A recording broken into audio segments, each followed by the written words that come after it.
Get up and get out. Get out. Get out. I have a question for you. Say Christ is Lord. Say Christ is Lord.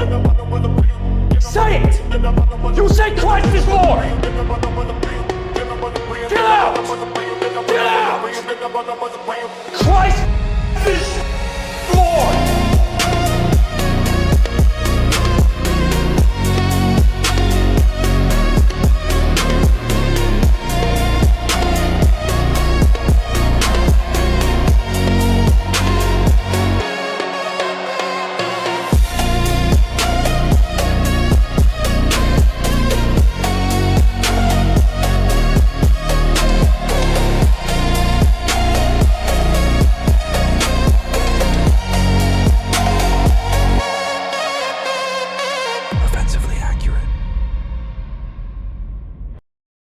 Hello and welcome in to another episode of Offensively Accurate. Hosted by yours truly, Atlas Thug, aka Aaron Shepard, aka just another racially ambiguous groiper. Welcome in, everybody. Hope everybody had a good Thanksgiving.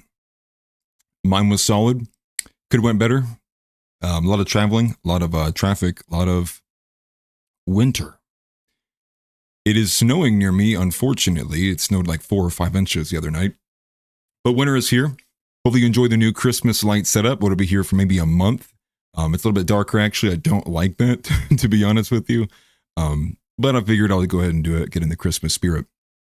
We have a lot to get into today.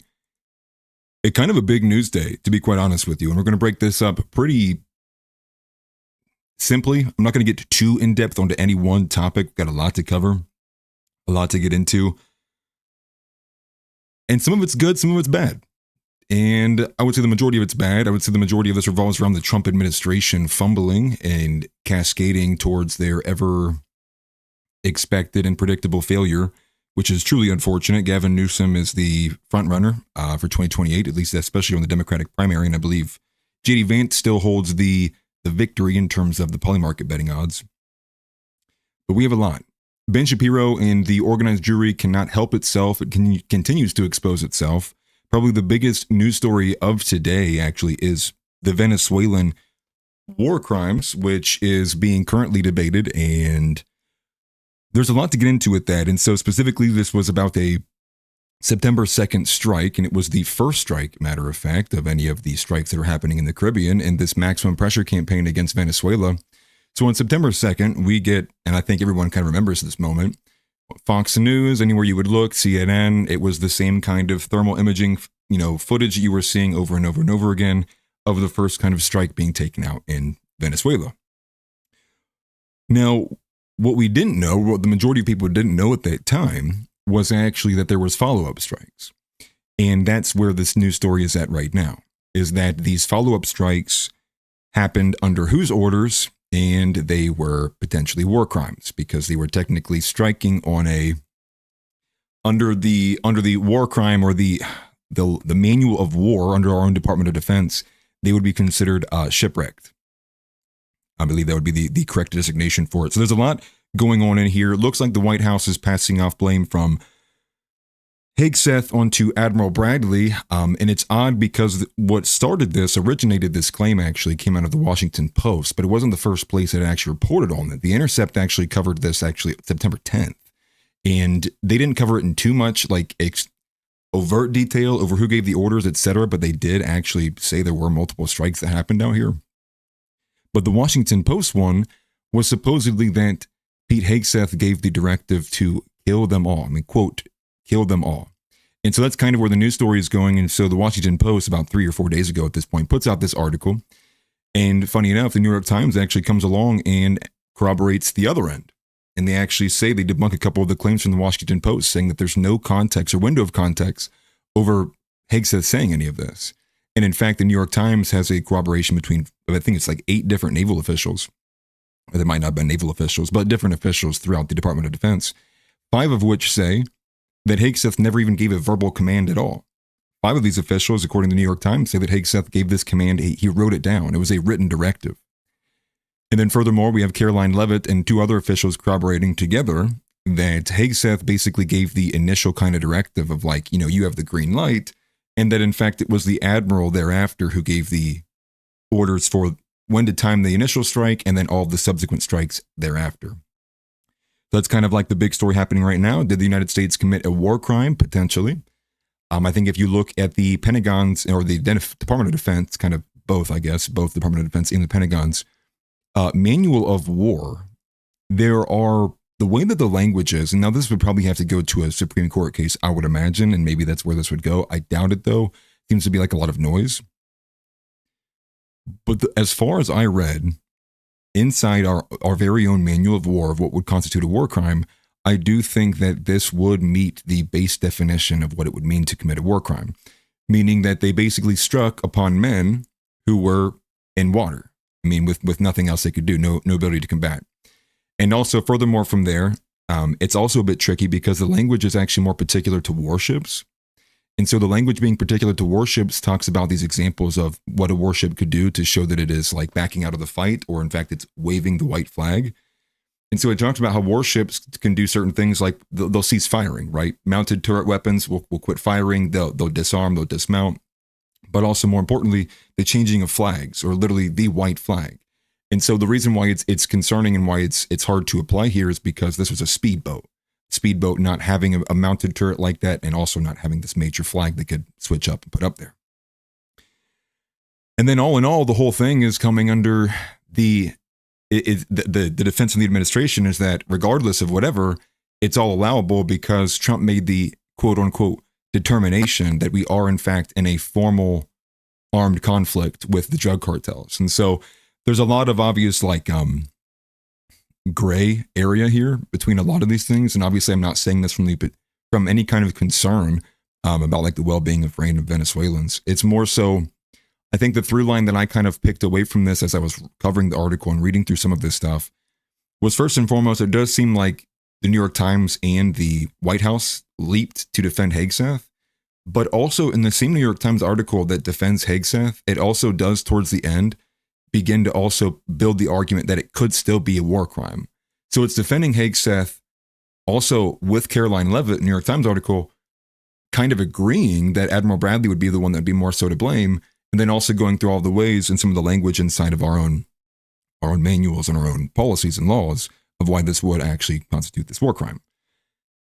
I more so and more succinctly, I look at this and I go, the more Jews that we get in power, the more that we are behaving militarily like Israel.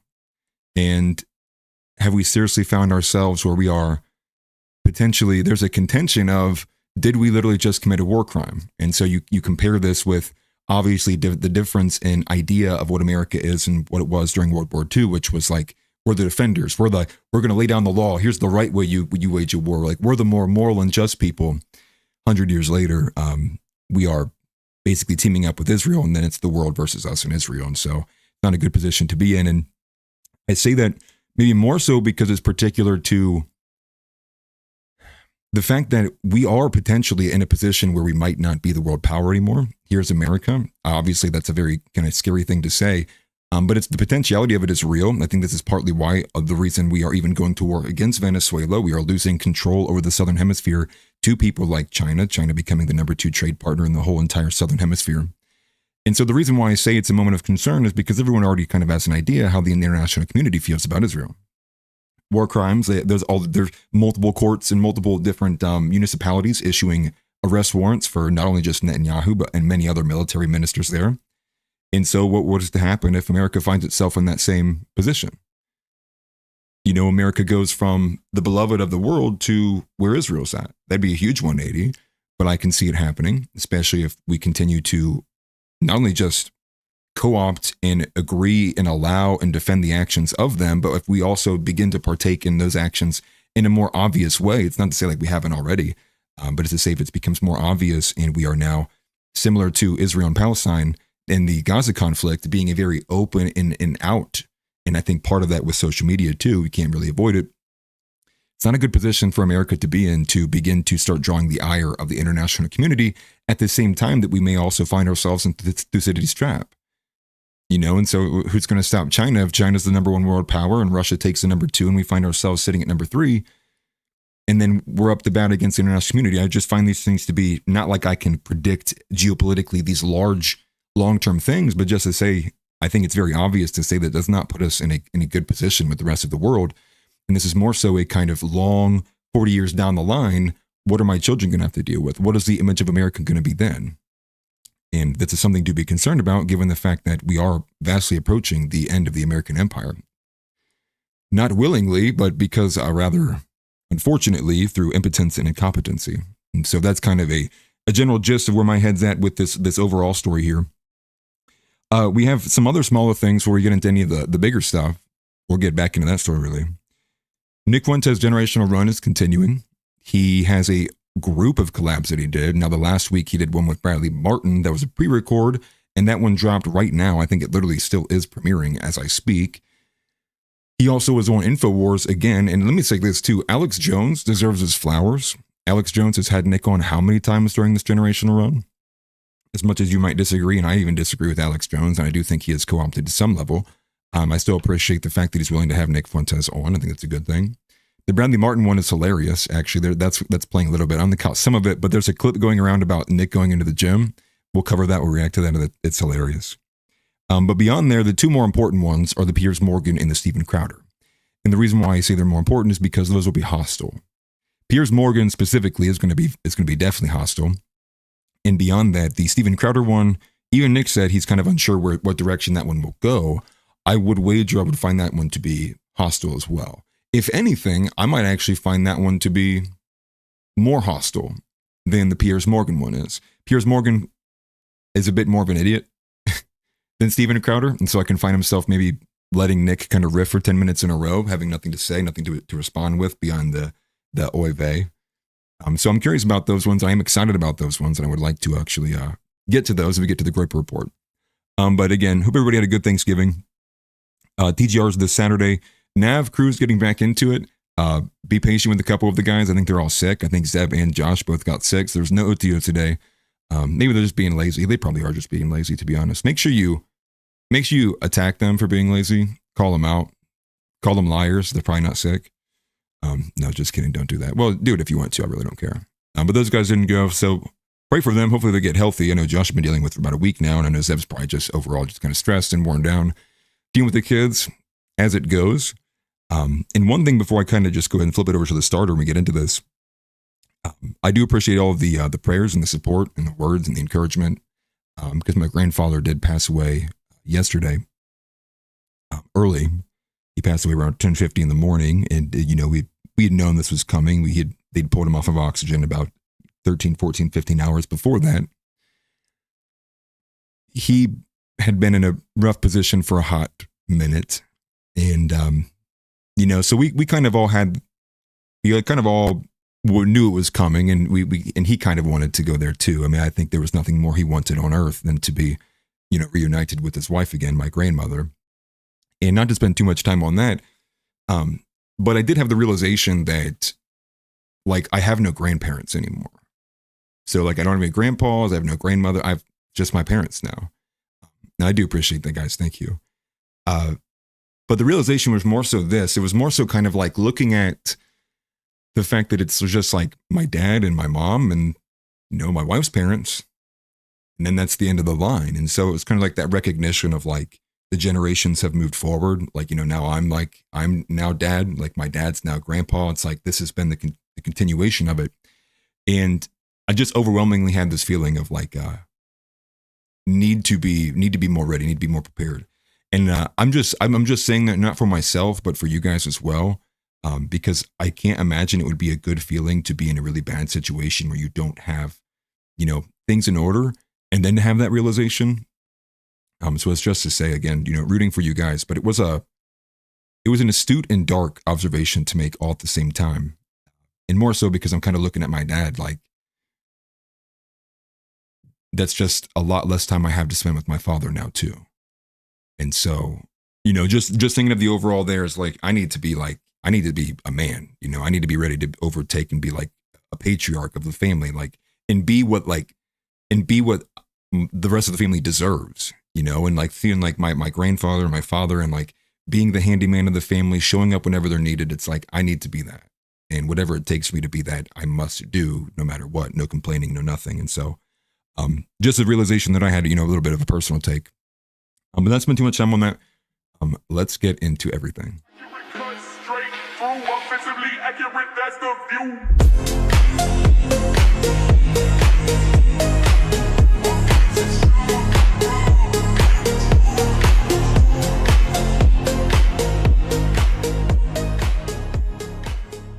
So the first thing I want to explore today is actually something very small, but I would imagine maybe not many of you actually might know this. Maybe you do. Maybe you're smarter than I'm giving you guys credit for, but I want to play this just so we have it on record here.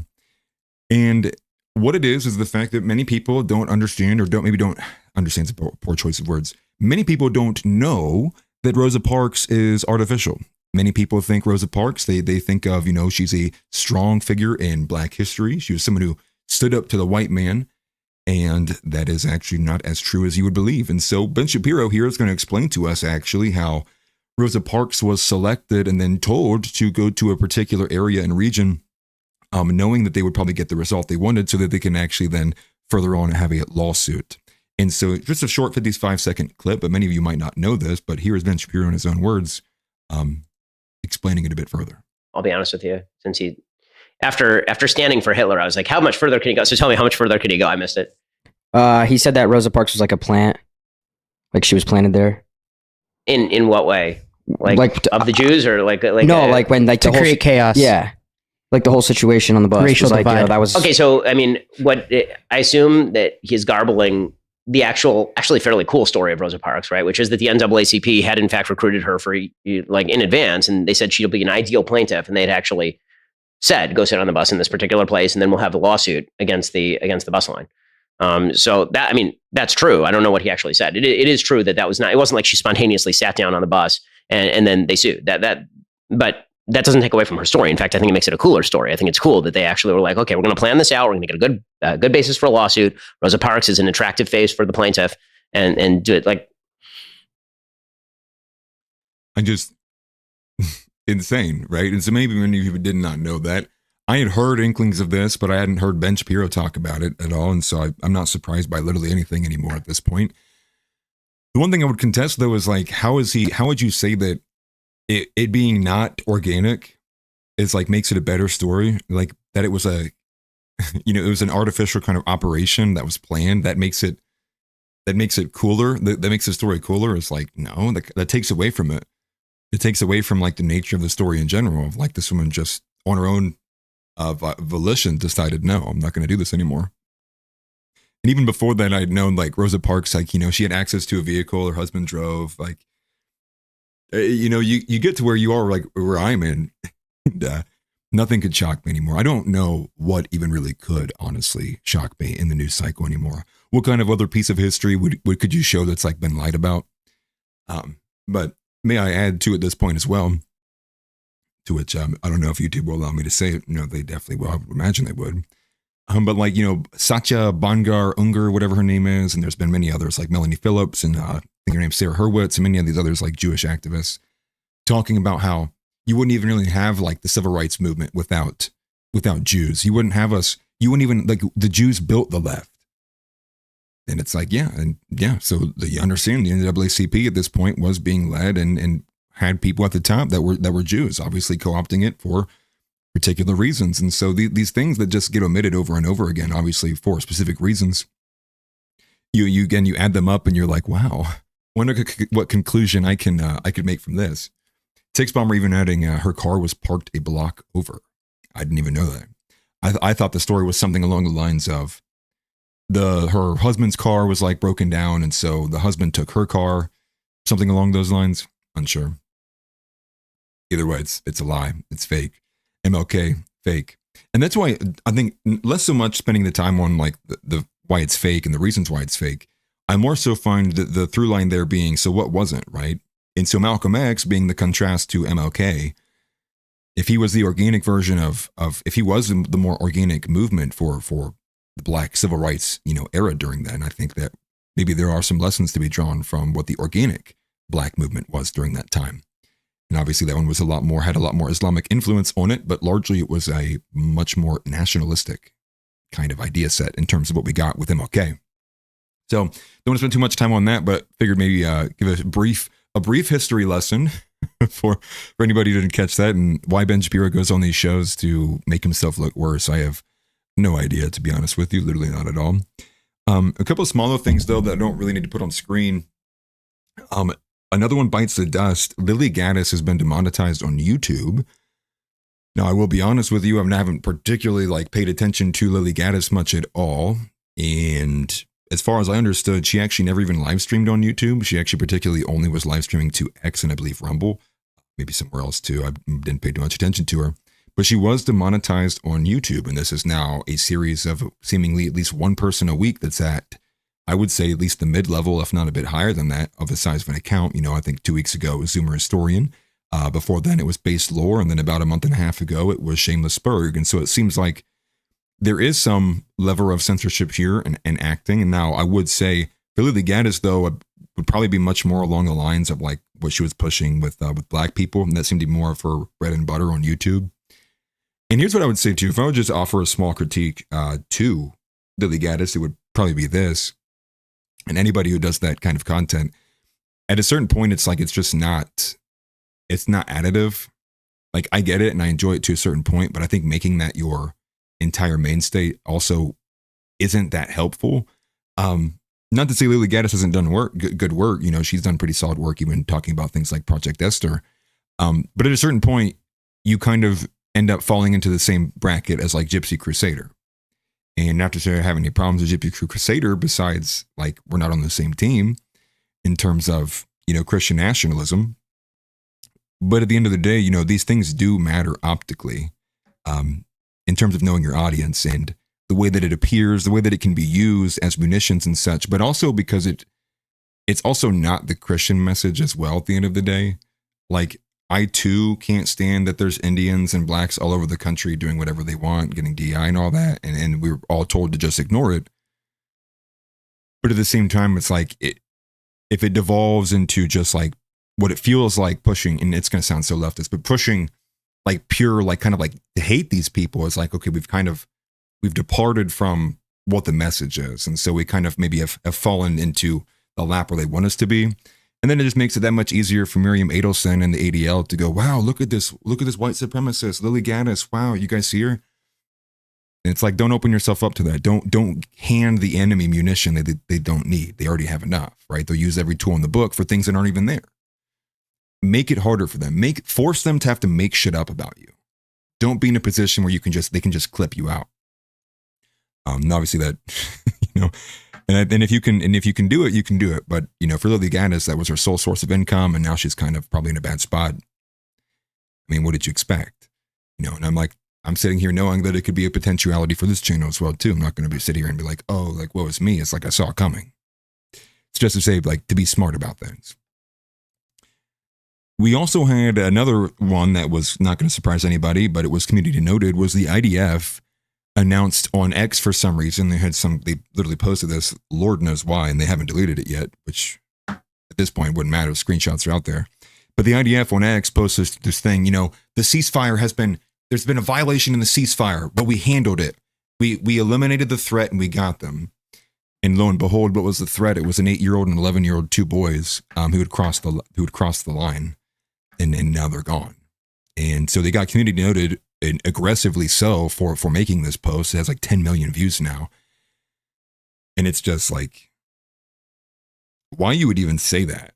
Knowing that people wouldn't probably look into who the individuals were, knowing that basically there's essentially an entire media circus waiting for any kind of news to come out of Israel. And this isn't a defense of Israel, but it's just to say where's the strategy from any of these people? And then again, I think I kind of fall into this trap where I'm overestimating all these people. I'm overestimating the individuals in charge of marketing. And of course I am, because they're putting women in these positions. And you can never not underestimate. No, I'm just kidding. But the point being is I do think I need to start applying a bit more impotence and incompetence where I was applying malice, because some of these strategies, Ben Shapiro going on Nelk Boys, will there be one redeeming clip here? Is someone going to watch this Nelk Boys Ben Shapiro interview and go, you know what? I do want Jews to run this country. Oh, so what? I don't get what the point is. And there's no there's no coming back from the way that Ben's kind of been taken down in this media sphere. So much so that it's like Tucker Carlson's the bargaining chip, right? And Tucker Carlson's basically as far as you can get on the right hand side. So it's to say, I'm not understanding the strategy beyond the fact that I think they are basically hoping that there's, and maybe there is, just a majority of people just don't know what's going on. So there's that. Now, I'm saying that as I'm staring at this stupid Nelk Boys interview right over here. Andrew Wolf, one of the 2 National Guard members who was shot in D.C., actually did wake up. Unfortunately, it was the other one who did succumb to her injuries. And so, as far as I know, that's the last bit I've seen on him. I don't know if he's speaking at all, but I did see he is awake. So that's good. So good for him. We have 2 things that are kind of concerning in terms of, and they're both named Adam. One thing that I was going to probably spend a good bit of time looking into, ultimately that I didn't, I'll probably save it for tomorrow. Thank you very much, Sam Shreds. I appreciate you, brother. Was this kind of leaked report talking about some of the trial data as it pertains to the trial data they were doing for the COVID vaccine, I think specifically Moderna. And from what I had seen so far, it was quickly ushered out of the news cycle, was that there were children who had died in the clinical trials before it was brought to market. That was omitted. And so allegedly, that's what I read, YouTube. So I will spend some time looking at that, but I will cover Adam Carolla reacting to a bit of this, not because of what he says about COVID, but because of what he says, how the people behaved during COVID. And I think what he said is extremely succinct in there, and that's why I want to cover that. But let me go to Timmy Shreds here. Timmy Shreds says, getting here late, prayers for you and your family. I appreciate that, man. He says, my grandfather died on November 9th, and I had the same exact thought of the changing of hands in the patriarchy a couple of weeks ago. Spot on. But I'm also sorry to hear that about yours as well, man. I know how tough it can be. And I think maybe even more so particularly was watching my dad handle it. And I'll take all the flack that what everybody want from my family who might see this. But I do find my dad to be the patriarch now of the family, and watching him be like one of the last people in the room, taking care of everything, being the one in charge of like the finances, it's like, I need to be ready and willing and in that position. You know, it's not to say like I couldn't handle that now, but obviously a lot goes into that, and to be that stressed out all the time, and, you know, and be calm and be where you need to be and doing the right thing all the time. It's honorable. And I'm glad I have that example as a father, you know, in my life. And I know many people don't have that. So even more so reason to honor it and be that example myself. But thank you for the super chat, man. I appreciate that greatly. And I'll go to this one here too, because this is like something that we touched upon on the Goiper report. And I'll just go to this one for a hot minute. It's from Dux R. Ite. I think I'm saying that right. Yeah. He says, Tucker wants to take Nick's audience and steer the conversation. Ben wants to convince any fence sitters that Goipers are low IQ, insane Jew haters. And that's the only thing I can think of from what the purpose would be for all of the low IQ, the lowest hanging fruit people who will see a clip like that and go, oh my gosh, wow, he is the worst person on the planet. But that is something we talked about on the Goiper report on Saturday, which was the audience capture. Now, I think people might have been confused. I don't think that Nick is bleeding audience at all. I saw some of the comments actually a little bit ago on the video. And I don't think it's that Nick is bleeding an audience. What I was saying more so was that he has a vastly bigger audience now. And anybody who knows anything about big numbers, you're going to get a lot more subscribers, but also the rate of people unsubscribing is also going to increase. So it's not to say there's like a general trend here, but when you take into account like the Candace Owens thing, over Israel, right? Like now I'm working for the Jews. You would have to imagine a large group of people probably unfollowed him because they were angry at his take. Well, those people didn't just like stop listening to politics.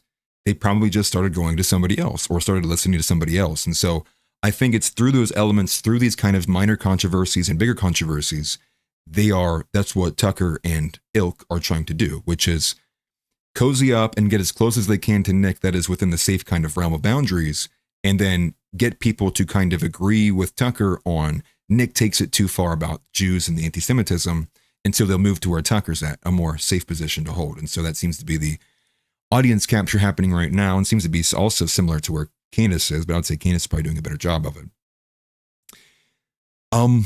And what else do we have for a small topic? That's right. Don Jr. actually refused to condemn Tucker Carlson and Nick Fuentes.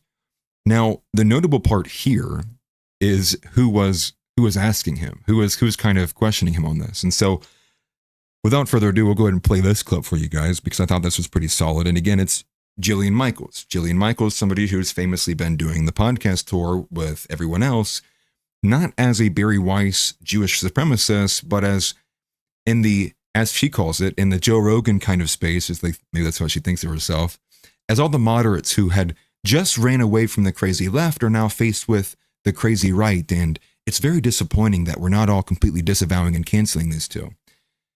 So doing her job as again, a lesbian who has adopted children, and I think the best point I'd seen about this, and so forgive me, because I'm not gonna be able to give credit for where I'd seen this post from, but it's someone who got here like a couple weeks ago in the Republican and Conservative Party, and now wants to tell us how we should run it and do it. And it's like, ma'am, you're not even a conservative. It's like, why don't you back off a little bit? So here's the video though. It's a little bit longer, and it's always, of course, being clipped by Republicans against Trump. But this is Don Jr. refusing to condemn Nick Fuentes and Tucker Carlson. Maybe more so Tucker Carlson than Nick. Here it is. Now you're starting to see some of the things in the alt-right fringe of the Nick Fuentes and the young Republican group chat that is racist and that is scary and sexist to an alarming degree with someone like Nick Fuentes. And I'm wondering, you're seeing this kind of fracture of the left. I'm seeing people who are more moderate become alarmed. And people on the right are like, yeah, whatever, not a big deal. I'm here to tell you it's a big deal. And I think it's a big deal be liberals. because all of those people that your dad invited in, Tulsi, Kennedy, myself, inadvertently, right? All of these more, Rogan, all of these more moderate people who flee the crazy on the left are alarmed if the right doesn't disavow the Nick Fuenteses. And it doesn't mean, I'm not saying cancel Tucker Carlson. That is not what I'm saying. I wish Tucker had handled him differently. I have no problem saying that. But I do think it's going to be a problem. And I'm wondering if you see it as a problem for the right in the midterms and in 2028. Because I think if this continues without it being fully condemned aggressively, I think you get Gavin Newsom for president. And I know what that looks like. And it's scary stuff. So it's just crazy for her to even, like, for one, she's not even close to any of those people. Maybe she's representative of a type, an archetype of that person. I'll give her that much. But like RFK, Tulsi, Joe Rogan, and then she includes herself. I think she mentioned somebody else in there too. This was the problem with Big Tent conservatism. This is actually part of the reason why the Groyper Wars occurred and why they will continue to occur, is because all that we have gotten, all that has been the pattern of behavior, has been that the Republican Party has continually opened itself up, found more ways to make compromise, and has only further left the original conservative values that it had had. And so she's basically asking, more for more. Move the Republican Party more left. And this is also the issue with the stupid thing with Elon Musk. He's like, why don't we just appeal to the broad 80%? And it's like, well, the majority of people are literally retarded. And that's one of the most retarded things I've ever heard. And that's kind of the point, which is you have these two factions. It's in the Democrat Party as well, too, and they're a bit more establishment Democrats, those who are probably still in the pro-Israel side of the crowd, but also aren't the progressives like the AOCs. We also have the gatekeepers here on the right, and also much more visible now, given the controversy, but the way that they show themselves in the podcasting network and also in the news media and the publications. And the idea here being that Jillian Michael, who got here 4 years ago, is going to tell us how we need to police ourselves and what to respect. It's like, hey, how about you just, you go back to the left, go take Gavin Newsom then, go back, or just don't even vote, which is funny. But here's more of it. Yeah, let's say I'm a little torn on the issue. I think sometimes, having been canceled and having, for even common sense things, I'm not about cancel culture, but I think sometimes, I don't know that you have to platform everyone, but, let them sort of speak. And I think some of those radicals, they sort of give themselves up in many cases in their own things. And I'm good friends with Tucker, and I actually don't think he's really all that radical at all. I do see a lot of stuff that's sort of manufactured crises. I see a lot of sort of the neocon handles trying to create these conflicts to break it up because they want to go back to the old ways, not the America First ways.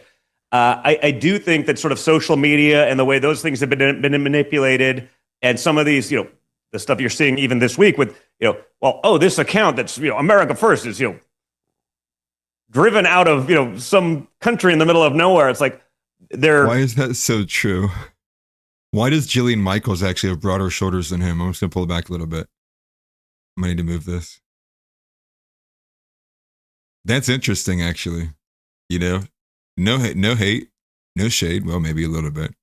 It doesn't exist with the vast majority of people. I think, again, I'm sort of a free speech absolutist, but that doesn't mean there's not consequences to that speech. And if you hear some people speak and you don't like, it's like, man, I sort of feel like they almost cancel themselves, and not with censorship, but by people being like, okay, that's not even a reasonable position. We're just not going to listen to this person anymore.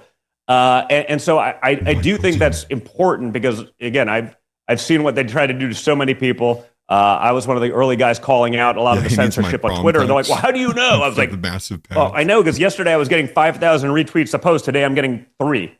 Not 3,000, 3, like single digits, 3. Like, that's something happened, something changed.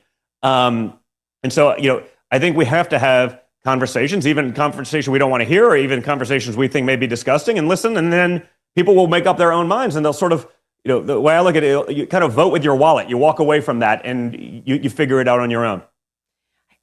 I'm just deeply concerned that if there's a guy who says women want to be. So it doesn't really go much anywhere beyond here. This is Jillian Michaels. She's going to say the same thing over again. Like, not cancel them, but it's really disappointing. It's like, what else could you want, right? We're like on day 40. People who didn't even know anything about Nick Fuentes is like fully tuned in now to like the conversation that happened with Tucker Carlson. And so the idea here is like, what else could you want? Like they're getting it. What's the word? The smeared, and they're getting pressure campaigns. It's been happening for the last 30 some days. Do you want this to just be never ending? It's like, what else could you even want from them, right? Maybe they want some powerful disavow, and it's probably more likely what they would like. But it's just to say Jillian Michaels, again, is like one of these useful goyim. That's who she is. She is and that's a good point. Who even is her audience, and I don't want to say anything that's going to get me too rowdy in here, but that's the point. It's like, who is this woman? How does she have an audience? Why does she have an audience? And somebody said something to me, and again, forgive me because my memory is just shot right now. We were talking about Owen Benjamin, and it might have been Anthony Tony in the Discord. Somebody was in the Discord. I think we had this conversation with. But there's this idea of like, once you reach like such a level of fame, it's like you have like this kind of permanent social footprint. And Jillian Michaels might be one of those people, being in like numerous kind of big things. I know her mostly from the Biggest Loser. She was like one of the team personal trainers when they would separate them into teams. It's like the red, the blue, and the yellow. It's been a minute since I watched that show. And here she is now, a lesbian who adopted children, who's one of the people that Trump invited in now. And like that's who she is. And so she positions herself in this way. I will say props to John Jr. for holding the line there on not canceling people, not letting it be a free marketplace of ideas. And that's kind of the whole point. And I think that's what Jillian Michaels can't and won't accept. Same thing with Ben Shapiro, same thing with Barry Weiss, same thing with Hurwitz and all of these Jewish supremacists, is that they won't accept that their ideas are losing in the free marketplace. So they need to not be a free marketplace. It's kind of the overall main point here too. And so, and perhaps for Nick for continuing this generational run, I think the coolest thing with Bradley Martin is the fact that Bradley Martin does have, I would wager, not that he has a broad mass appeal, but his audience is kind of prime for all of the men who maybe would be willing to hear out the politics of somebody like Nick Fuentes, who maybe hasn't been introduced to it already. And they talk about that a little bit in the clip we're going to go to here in a second. But I would say it's obvious that Nick is clearly winning in the mainstream, even despite all of the other tactics that are being used, despite the strategies that are being employed. And so I really don't know what's going to be going on. And like, are we going to have a day 90 of the Tucker cost, right? Am I seriously going to be, are we going to be at January 2nd of 2026? And I'm still going to be seeing Barry Weiss and Jillian Michaels wanting to, at that point, they'll be having struggle sessions with Megyn Kelly, and things like that if they're not already. But moving on from there, though, I don't want to spend too much time on that one. Moving on from there, going to the Adam Carolla thing. This is important, and it's kind of like out of nowhere. And so I just want to kind of preface it by saying this is about this FDA report that had come out But more so specifically, I want to hone in on exactly what he says about the way that these tactics during COVID were employed, who they were employed by, and who they expected to be the disciplinarians of such tactics of COVID. And so without further ado, here's the video. This is from Chief Nerd. I'm going to put it up here. But here it is. And this is funny because I thought Adam Carolla was the guy on the left. That's how little I know about even who this guy is. But I liked specifically what he had said here about this at the end. New director of the Food and Drug Administration's vaccine division told his agency in a staff memo that an internal review found that at least 10 children died after and because of receiving the COVID vaccine. Well, look, if they were healthy, then that's more kids than died of COVID while healthy. It's all the kids. It all back to the kids. Every road's to the kids. That's all they did was the kids. That's all they did was scare dumb mamas. Dumb mamas controlled the house, and dumb mamas became their foot soldiers and did their fucking bidding. So it's basically like you go, look, what do you want?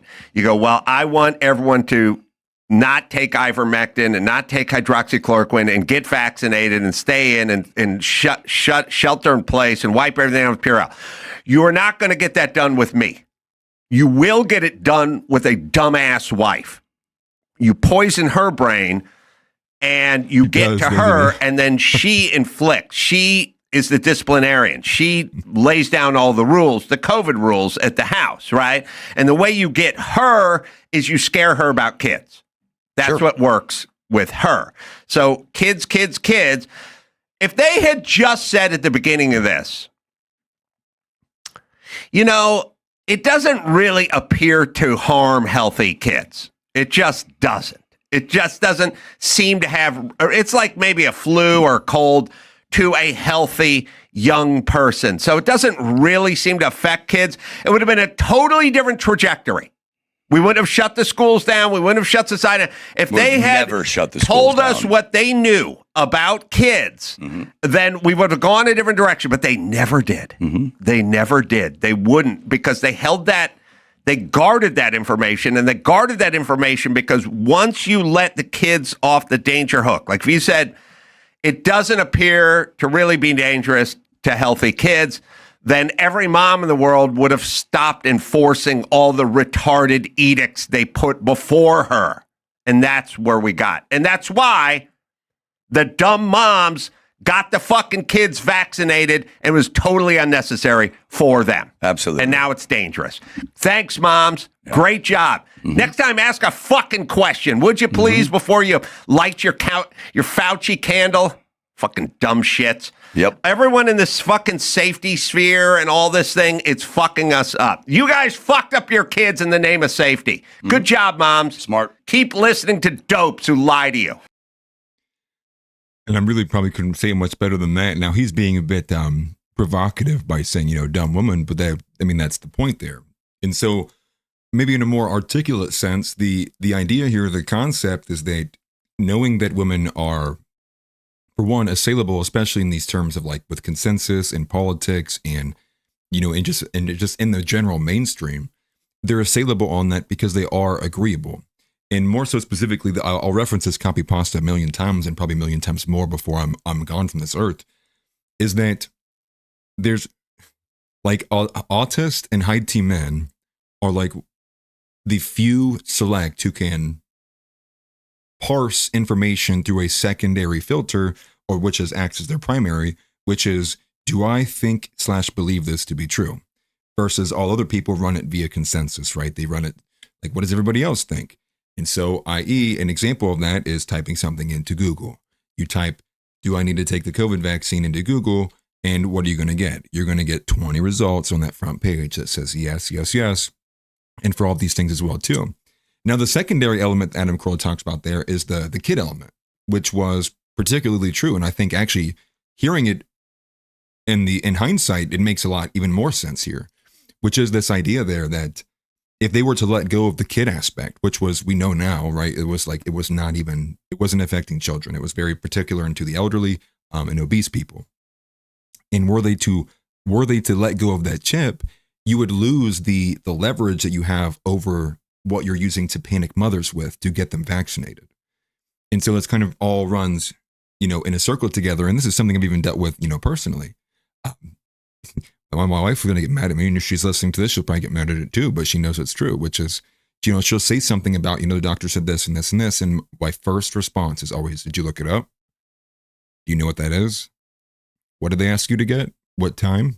I'm like, have you looked it up? Have you done anything beyond just accepting the word of the doctor as gospel? And so that sounds like a very foreign thought to a lot of people. And it's not to say like distrust all doctors, but it is to say like there are ways in which you as a male are in a much better position, even biologically, the way you are wired, the way God designed you to be able to parse through that information, because you as a man being less agreeable are more defensive of changing your mind. You're more defensive of being lied to, being scammed, etc. And so these things kind of go hand in hand. And so I think that was probably a very succinct way to say it by Adam Carolla, right? Using the moms as the enforcement arm inside of families, the disciplinarians. And I would imagine many people otherwise probably wouldn't have gotten the vaccine had they not maybe been pressured continually by people like their mothers, their aunts, their wives, the other women in their lives, HR people, things like that. And so that's to say that's an example, an anecdotal example of why the women element shows itself in politics and why it does need to be viewed as a substantive thing that needs to be handled or at least addressed and acknowledged. And knowing that these tactics are being employed for a variety of topics, not just for COVID, that then presents itself in the overarching element of politics, which is how involved should women be at all? And my answer to that is none. They shouldn't be involved, period. And I think anyone who has an inkling of an understanding of how a woman operates would agree with that as well. And let alone, I think a woman at her most peaceful doesn't want to be involved or bothered with politics in general anyways. And so I thought that was a great piece there from Adam Carolla. Another scary thing before we get into some of the bigger stories is this piece from Adam Cochran. And so I don't know much about Adam Cochran. I know he's in the economic scene, but this is kind of mind-blowing. So I saw this post from Adam Cochran, and so he's like an investor. He's like on Wall Street, whereas he's like 260,000 followers, et cetera, et cetera. And sure, he might be Jewish, but anyways, this is what he says about Black Friday data, Black Friday consumer data. This is a little bit of alarming. So I'll make this a bit bigger so everybody can see it, so not straining to read. But this is what he says. He says the breakdown of the Black Friday data tells us that the consumer is weakening. 95% of sales volume was financed. 67% of that intends not to pay it off within 30 days. And then roughly $1 billion was spent using BNPL models, which are the worst kind of debt. This points to a really unhealthy economy. Now, this is something that has shown itself continually over the last couple of years. And I think more specifically, probably the biggest one that happened prior to this was when Klarna had a partnership with DoorDash, announcing that you can now make payments on your Chipotle burrito, which is disturbing and, quite frankly, in my opinion, very predatory. And so he has some further data about the differences between this year and last year. But to be a bit more in depth on this point in particular, now, if you were to read this in general, you would think that 95% of everything that was bought on Black Friday, somebody got a loan for, which is only technically true because that's just basically how credit cards work. So somebody clears it up here in this first comment. They say, not sure what's scary, 95% of the sales being financed or the masses defending it in the comments. And then he says the 95 itself wouldn't be scary if everyone paid off balances in time. It's the 67% of self-reported people who expect not to pay it off in time, plus the unexpected delinquency, plus the BNPL rates that are absolutely horrifying. And so to clear that up a bit more here, this is probably closer to the actual figure, is that 67%, based off of prior data and self-reporting, is that 67% of people who purchase things on Black Friday, probably using a credit card, do not intend to pay that balance by the end of the month, which this number seems to be increasing every single minute, every single second. And so it is concerning, obviously, that the economy is overall weak, and this is obviously affecting everybody. It's affecting the majority of people. And so also in another armament there to match this as well, too, what I would say, in addition to supplement the argument for Zohran Mamdani, not that I endorse him or like him or think he's a good anything, but to explain why he won, for one, notably his anti-Israel stance, not even just anti-Israel, but his unalignment with it, his unwillingness to say, I will go to Israel. Also, secondarily to that was the fact that the majority of what the campaign he ran domestically was on affordability. It was about making New York City more affordable in the ways that he could do that. He even did, it's like the subway takes, I think is what it's called, right? It's like a popular TikToker. He did that with like multiple people who are probably popular in like the New York scene, maybe a bit more popular in the entertainment scene than what I would know. And so it's to say that affordability is quite literally one of the top wants and concerns for people in this economy. Well, Donald Trump said affordability is a hoax, a Democrat hoax, actually, or I think he said it was a Democrat scam. And I, like you, upon hearing this, am going, what the fuck are you talking about?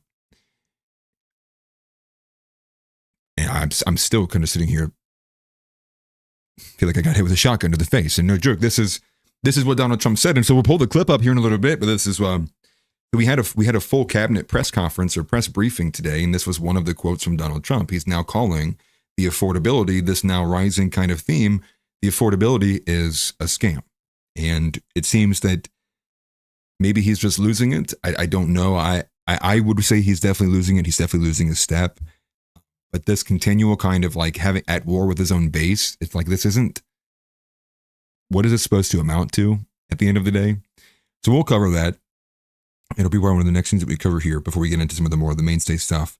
But one last smaller thing before we break away from some of these more one-off topics is that Vivek is still trailing. That's the good news of the day. Vivek is losing by 1% in the polling data to Amy Acton. We are rooting for the white woman. I don't even care how shit her policies are. Vivek is not winning in Ohio. It'll be my life goal to make sure Vivek doesn't win in Ohio. But here's this. Let me put this on screen for you just to see it. And this is from Aesthetica. And, the email campaigns are already out running, sending emails out. Reach this urgent note to you. How can you help? How can you help an Indian? So congrats, Amy Acton. Keep it up. Keep going, please. Yeah, but that's true. It's only 1% so far. But the way it will play out, possibly electorally, will be a huge blow to the conservative or to the Republicans, actually.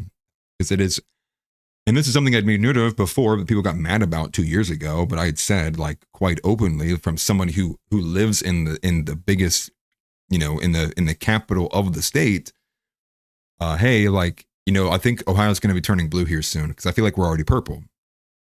Everyone gets mad. Ohio's a red state. Okay, well,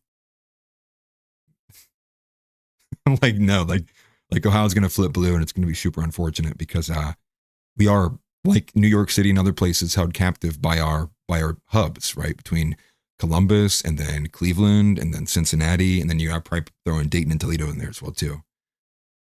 Just insane. But good piece of news. I'll accept that. I'm following that daily, trying to make sure that Vivek's not making or gaining any ground. But in terms of the main featured story stuff we are going to cover in a bit more depth of the Venezuelan conflict. We have more of the same from the Trump administration. We also have an update from Candace Owens, which is getting.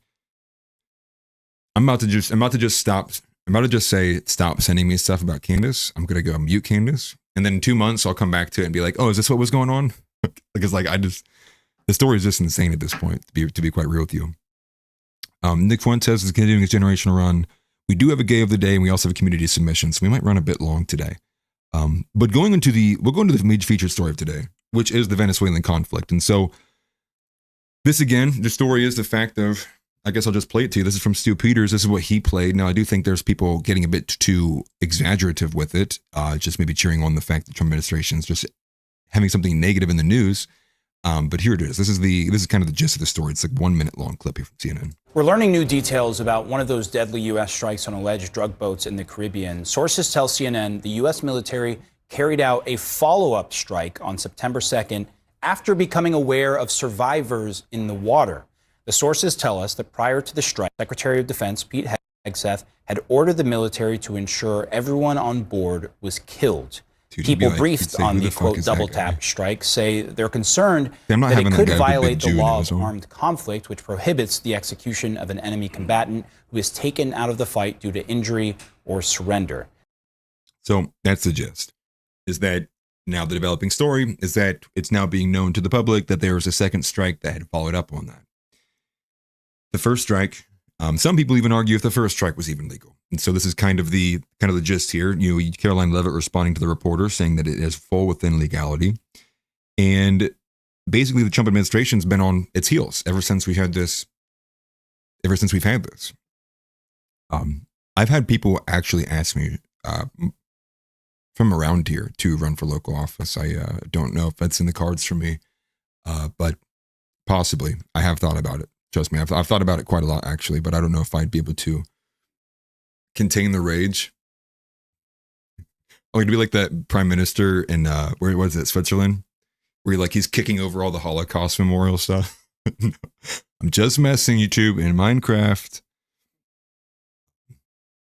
Possibly, though. I've thought about it. And part of the reason why I'm talking to Michael Johnson, actually, in the background, and the reason why he even talked to Dave Riley, is those are two people who did run and have tried to run before. And so getting some information from them, too. I don't know if I'm cut out for it, though. I don't know if I can be optically... what I get mad at? I don't even know if I could honor my own criteria, to be honest. But the thing is trust me, I'm more than open and willing to do so. I'm not afraid of that at all. I am 29, though, so I can only run for... I don't even think I can run for the Senate until I'm 32. I'd have to check on that one for the Senate. Maybe it's 30, actually. So in December 16th, I could begin to apply, I think, for things like that. But going back to the story here, though, Trump administration on its heels, defending the legality of what this attack is, defending if it was the follow-up even happened, who gave the order, and if the order did happen, who gave it, and if that's a war crime, and if it's not, why is it not? The Washington Post, again, they were the ones that brought this article to light with the more explosive and inflammatory angle, talking about that Pete Hegseth had given the verbal order to kill everybody and leave no survivors, which in and of itself is a war crime. You cannot give orders or directives that leave no quarter. It's considered the denial of quarter. You're supposed to always allow for that. If somebody's willing to cease fighting and surrender themselves, you have to honor that. At least that's what you say. And again, all's fair in love and war. It's very obviously very complex and complicated. Who really honors these kinds of things? Are these just kind of like simple, sweet things we tell ourselves? Do they really mean anything? And I do think that's maybe on the smaller side, on the smaller scale, maybe not. I think if there's a pattern of it over long periods of time, hence Israel, I think that's a different discussion. And I think on large scale stuff, that's a whole different discussion as well, too. Like maybe just like randomly dropping a bomb. It's randomly just dropping a bomb somewhere, right? But this attack actually was the very first one. This is the one that was like broadly blasted everywhere. And I didn't even know, nobody seemed to know that there was a second follow-up strike. And so there is a bit of concern. One of the officials in the New York Times article that you can go find and look up, they've written about 3 different articles here. The House is 25 and the Senate is 30. Interesting. The Senate has been something I've always been interested in. I don't know if I'd ever run for the House. That's interesting, though. But back to this. Maybe I'll we'll put a pin in this, and I'll revisit this in an individual video about the running for local stuff. Because trust me, I've been asked more than once, and it's been something I've thought about doing myself.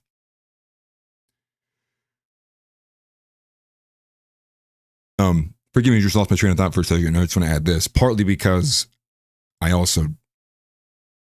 do have the protective element of how much do I want to expose myself to this, my family thing, everybody being on the same page, things like that, obviously.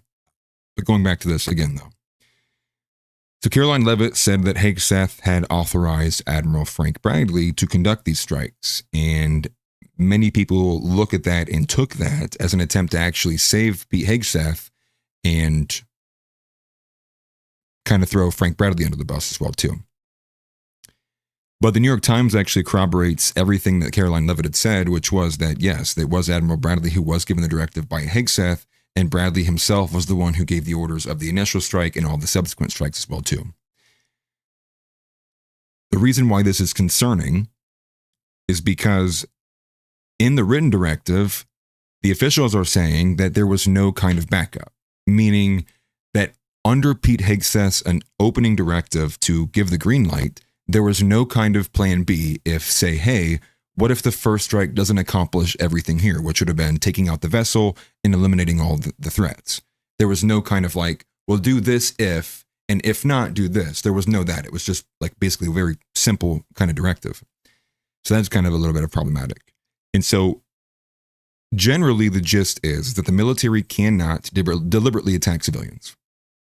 even suspected criminals who don't pose an imminent threat. And also specifically in this case, the shipwrecked. Now, in our own Pentagon's Department of Defense war manual, we have very specific measures that we have to protect, and we give rights that can't be renounced. It says that in there too, that we do give to these individuals who would fall under the shipwrecked. And so most specifically, I do have the Department of Defense Law of War Manual here. So the last it was updated was in 2023. And so just want to bear with me for a second. I just did this real quick when I looked at it. Actually, I knew that was so I just controlled F. And you'll look through here, there's a lot of mentions of shipwrecked in here. So much so you'll see this.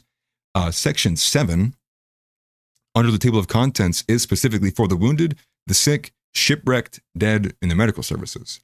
So there's a lot of these mentions here. They'll tell you the different forms of when they came to be as well. But let's get to the actual writing here. Maybe we go down the ways here. So let me pull it up. I think it's this one possibly. So the main purposes of the law of the war are here. And so you read this section here. Providing certain fundamental protections for persons who fall into the hands of the enemy, particularly prisoners of war, civilians, and military wounded, sick, and shipwrecked. And if you go to the note there on number 48, it says refer to, and again, it goes to a different section there as well. So we're getting a bit of a definition of what the shipwrecked means here. And now here's this. This is the one that's probably the most damning of all of it.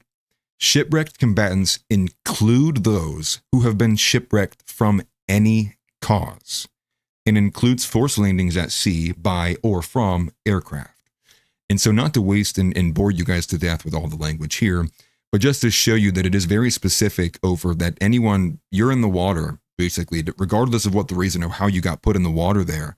And it's, I think it's by definition, if they're out of the vessel in a certain period in the water, you are in fact shipwrecked. And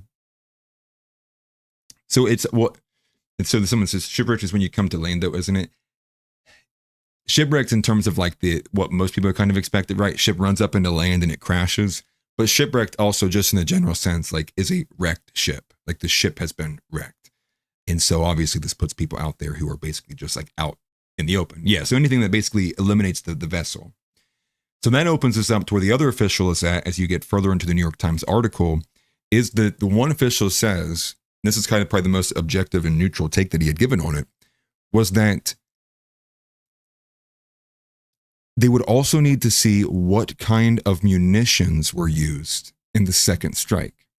Meaning, if the second strike was a follow-up to take out the vehicle or the vessel, right, which is like the speedboat. So if they can see that the munition they used was for a large vehicle, a larger shell, versus like shrapnel meant for, individuals or soldiers, not vehicles or armaments, then there would be an argument that this was like they were trying to get rid of the vessel. This was still the original attack. This is the initial attack trying to eliminate the vessel. It wasn't meant to kill the survivors who are just floating out in the water. However, that changes if they can see that the first firing shot was different than the second, and if the second's like shrapnel. And so just to explain, that's where this is at. Do I find it to be altogether like important overall? No, but I do think that the idea that we're literally about to go to war with Venezuela is important. This is going to affect people and things and different geopolitics around in our nation as well too. This is obviously going to be something that we're going to probably see Congress funding. You're probably going to see some bills funding, financial aid to different portions of this war. We're already going to have to deal with geopolitics because Mexico's president, what's her name? She's Jewish. The Claudia Sheinbaum, I think is her name. She came out and said they stand with Venezuela. So this is going to have ramifications that are going to be much bigger than just what we're doing right now, which is like blowing up speedboats. And I think even as it sits right now, there's been like 20 or 21 overall strikes so far. About 80 people have died. So it's not been too expansive by any means. I think the speedboat was that original strike was obviously the most recognizable because they like you can see here, let me go back here again, because of how many different visions and, in the thermal imagery and in the bird's eye view and the side view. And then look at this imaging. It was plastered on people's TV screens for like a week straight. And everybody's kind of familiar with what happened there. Yeah, you can fish on a speedboat. You can do a lot of things there. And but to round out that there too, what I would also say as well is the difficult part here too is when it's explaining in the what's it called, the manual of war. I keep saying it. law of war manual, Lord have mercy, is that when it does talk about how boats would begin to do something, which is called, like I think it says, lowering their colors, which would be giving the white flag, it's referring to, in general, like warships, things that have masts, things that have like the embellishments where you can see the flags and the differing things. A speedboat, if you can see in this image, I'll pull it back up. I mean, like where's the flag at? Where would they have like, shown that up? Now, clearly they would have seen it. They had these cameras there, and supposedly they were watching it live. I think that was verbatim said by Pete Hegseth, who watched it live when it had happened. And moreover, to say that this is not helping the average American, I don't really understand how that argument can even be made to say, and the whole justification for this at all is because we've determined, erroneously so, that Venezuela is like the number one reason why we have fentanyl in this country. And I would wager, if we're bombing these we're bombing these guys, I mean, like, I think the south side of Chicago is all fair game as well too. If that's the point, if that's the purpose, and I would wager you would get a lot more accomplished by airstriking the south side of Chicago than you would bombing random waters in the Caribbean. But again, that's to say, where's the conviction? What is the actual real reason here? Glenn Greenwald's been pretty vocal, same with Clint Russell, Dave Smith, the libertarians, the anti-war people. They might very well be war crimes. Like, trust me, I'm not throwing that off the table. And so that's what I mean with like the way the international community sees this, is I do think this will matter on the long-term scale, especially if you pair that with the fact that we may very well be in a position where we are no longer the number one power in the world. And that means something when we're putting ourselves in a position to be hated by everyone else. It's like, let's not be Israel as we are losing power, right? That's kind of the whole point. Like, let's decouple from Israel. Let's not be party to what they're doing anymore. Like, let's not do this anymore. Let's take care of our own people. Let's stop policing the rest of the world. And that's another thing that goes inside of it too. And not to mention as well, they supposedly the ultimatum was already given. Maduro denied it. There's a phone call that happened earlier in November. It's about a week and a half ago now. Donald Trump calls Maduro and they gives him an ultimatum. And the ultimatum is, you leave now, you take your wife and your son, and we'll spare your life. We won't, but that's it. That's all they were giving. And so I was reading a bit more, I think it's from like New York Post, talking about some of like the disagreements from what Maduro was wanting more of. And so Maduro had asked, to retain power over like the military, but that he would open it up for free elections. They outright denied that. The second thing, which I thought was a bit surprising, was he was asking for protections from international courts. We denied him that, meaning like we'd give them safe haven, but he'd be a war criminal. So like, how far would you go there? And I think lastly, what was the final thing that it was something about like the transition of power, transferring it to a certain group of people or leaving. Denied. And what we get on in the following weeks from that is, lo and behold, here's a story that happened months ago, now popping up like a week after the phone call with Maduro was met. And so I'm kind of sitting here now too, like, is there some level of Venezuelan infiltration that was able to, or maybe put some money into something or had somebody pull a lever that pushed that story at the Washington Post that they're now having to defend? And that's the way I'm kind of looking at these things, is kind of the secondary level of who stands to gain the kind of strategy here. The blackmail operation that goes behind these things, because I did find that odd. I found it odd that when we got the news of the phone call, which was actually about a week later of it happening, but when we do get the big story of the call happening from the Miami Herald, it's like literally the next day is Pete Hegseth having to defend himself from war crimes. The Trump administration is having to defend itself from war crimes. And so I don't think that is irrelevant, if you will, given the time and the happenings and what we know to be true. Just the general, political nature of these things. The other big thing from that, though, obviously, is the Claudia Sheinbaum saying that, because it's not like U.S. and Mexico has been on good grounds for ever since the trade war began with all the tariffs. And so we've had choice words for both, obviously, Mexico and Canada. Now both of them have capitulated, given the fact they don't have much leverage. And seeing that they have no leverage is also kind of curious why they would also take have an outspoken stance for Venezuela. And perhaps this is an attempt to get some appeasement. Seems to be that way. Mexico may say this in hopes that the United States gives them some kind of, olive branch of an offering of something like that to say, just have our back. We'll lower the tariffs by 10%. Just shut up about Venezuela. Something like that, because again, these things do matter, right? What proliferates and finds itself in the mainstream does matter, because it does shape public sentiment. No matter how retarded the public may be, the sentiment does matter, because you can't let the public become aware that what they're saying, what they feel means nothing. You have to let them play the game, let them play in the theater, let them think red versus blue means something. If you lose that, you seriously do jeopardize and risk the whole operation having revolt and revolution. But I do, the overwhelming thing, I will say it again, for maybe like the third time, it does feel like the more that America becomes Israel, because again, the more that we get more of these Jews who clearly only give a shit about Israel, get further and higher up into the administration, and more of them fill the ranks of everybody in the halls of the administration and the White House, in DC in general, the more it looks like America is behaving like Israel. The more it looks like we're defending, bombing people, floating out in the water. And I guess that's kind of the point there, right? Is like if they did disable the vessel and these guys are floating out like miles away from shore, I think that would be a war crime. I mean, like, how are they going to survive? I mean, I think even at that point, just leaving them to die would be wouldn't have been an issue.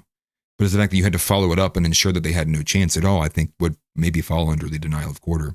It's something that will have to be looked at. And I think FOIA requests will be filed, because I can't imagine that they have all of this 4K footage of the opening strike and then they just turned the cameras off for the second one. Maybe they did.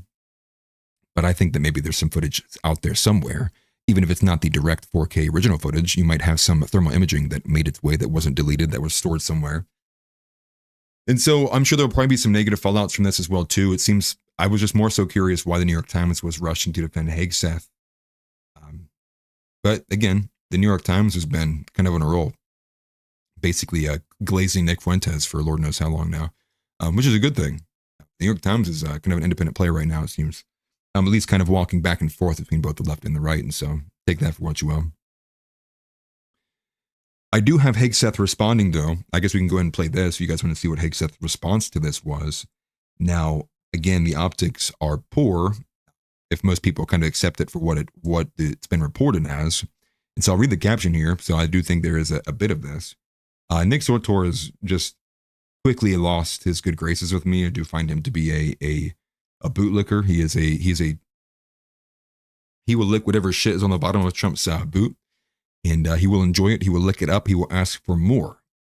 This is what Nick Sotor says. He says, "Holy crap, Pete Hegseth just eviscerated the fake news of their made-up stories on narco-terrorist strikes," which is just insane, because the only made-up element was the WAPO talking about who he said, the kill all. It's like, the people did die. There were multiple strikes. It's like, so come on, let's be a bit more reasonable here, Nick, and stop being so in a cult.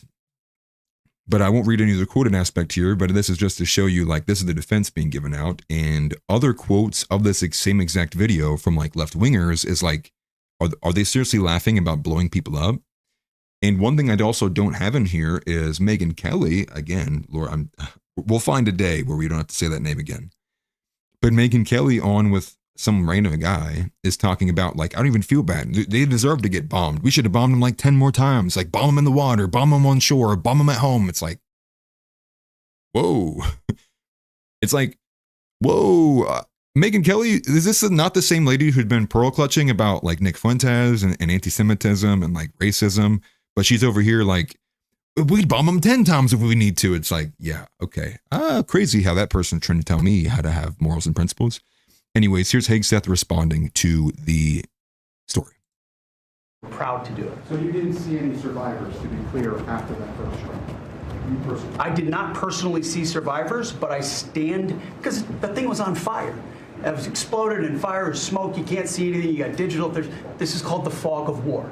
This is what you in the press don't understand. You sit in your air-conditioned offices or up on Capitol Hill and you nitpick and you plant fake stories in the Washington Post about kill everybody, phrases on anonymous sources not based in anything, not based in any truth at all. And then you want to throw out really irresponsible terms about American heroes, about the judgment that they made. I wrote a whole book on this topic because of what politicians and the press does to warfighters. President Trump is proud to do it. So you didn't. So again, like he addresses just what the wall post said about it. He's not addressing like what if it actually constitutes a war crime. And so it's almost like the wall post kind of gave him a layup, which was now we can just focus on did Pete Hegseth say this mean thing or say like this kind of like grotesque thing about, you know, these people denying them a quarter. And it's like, well, it actually goes deeper than that. It's like you didn't deny that the follow-up strike happened. And what is he saying? Oh, we couldn't see shit. It was smoky. So we just bombed it again. Tell me that does not sound like something you would hear coming from an IDF member. They say, well, what are we supposed to do? What are we supposed to do? We were just defending ourselves. Like, and that's what I mean. Like, we're reaching honestly like very terrifying points. And this is a point that I wanted to bring up with Nick as well too. And so this is kind of one element of it. Now I'll match it with what Nick said here, because what Nick said the other day kind of caught me off guard.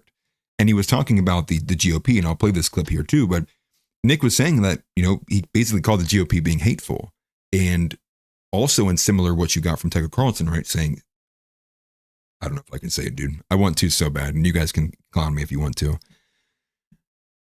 But the point being is that the GOP is kind of, they are placating like the worst of the conservative group. Like they are placating like the Christless conservatives, the ones who do want to see who are actually racist, who do hate people on the basis of the elements. Like, and it is odd. And I don't like it. I really don't. And I'm really not trying to be any kind of pro-clutch or anything. I'm just saying this is kind of my overall, it is abrasive. It is abrasive. Megyn Kelly much more abrasive than Pete Hegseth here. Hegseth, I think, is in a pretty bad spot. Because if he was lied about, I understand the anger there. But the Megyn Kelly thing, I think, is indicative of this. And so I'll go ahead and play this. And so Nick just basically says he doesn't want anything to do with this. He doesn't want anything to do with this kind of hateful becoming of the GOP. So here it is.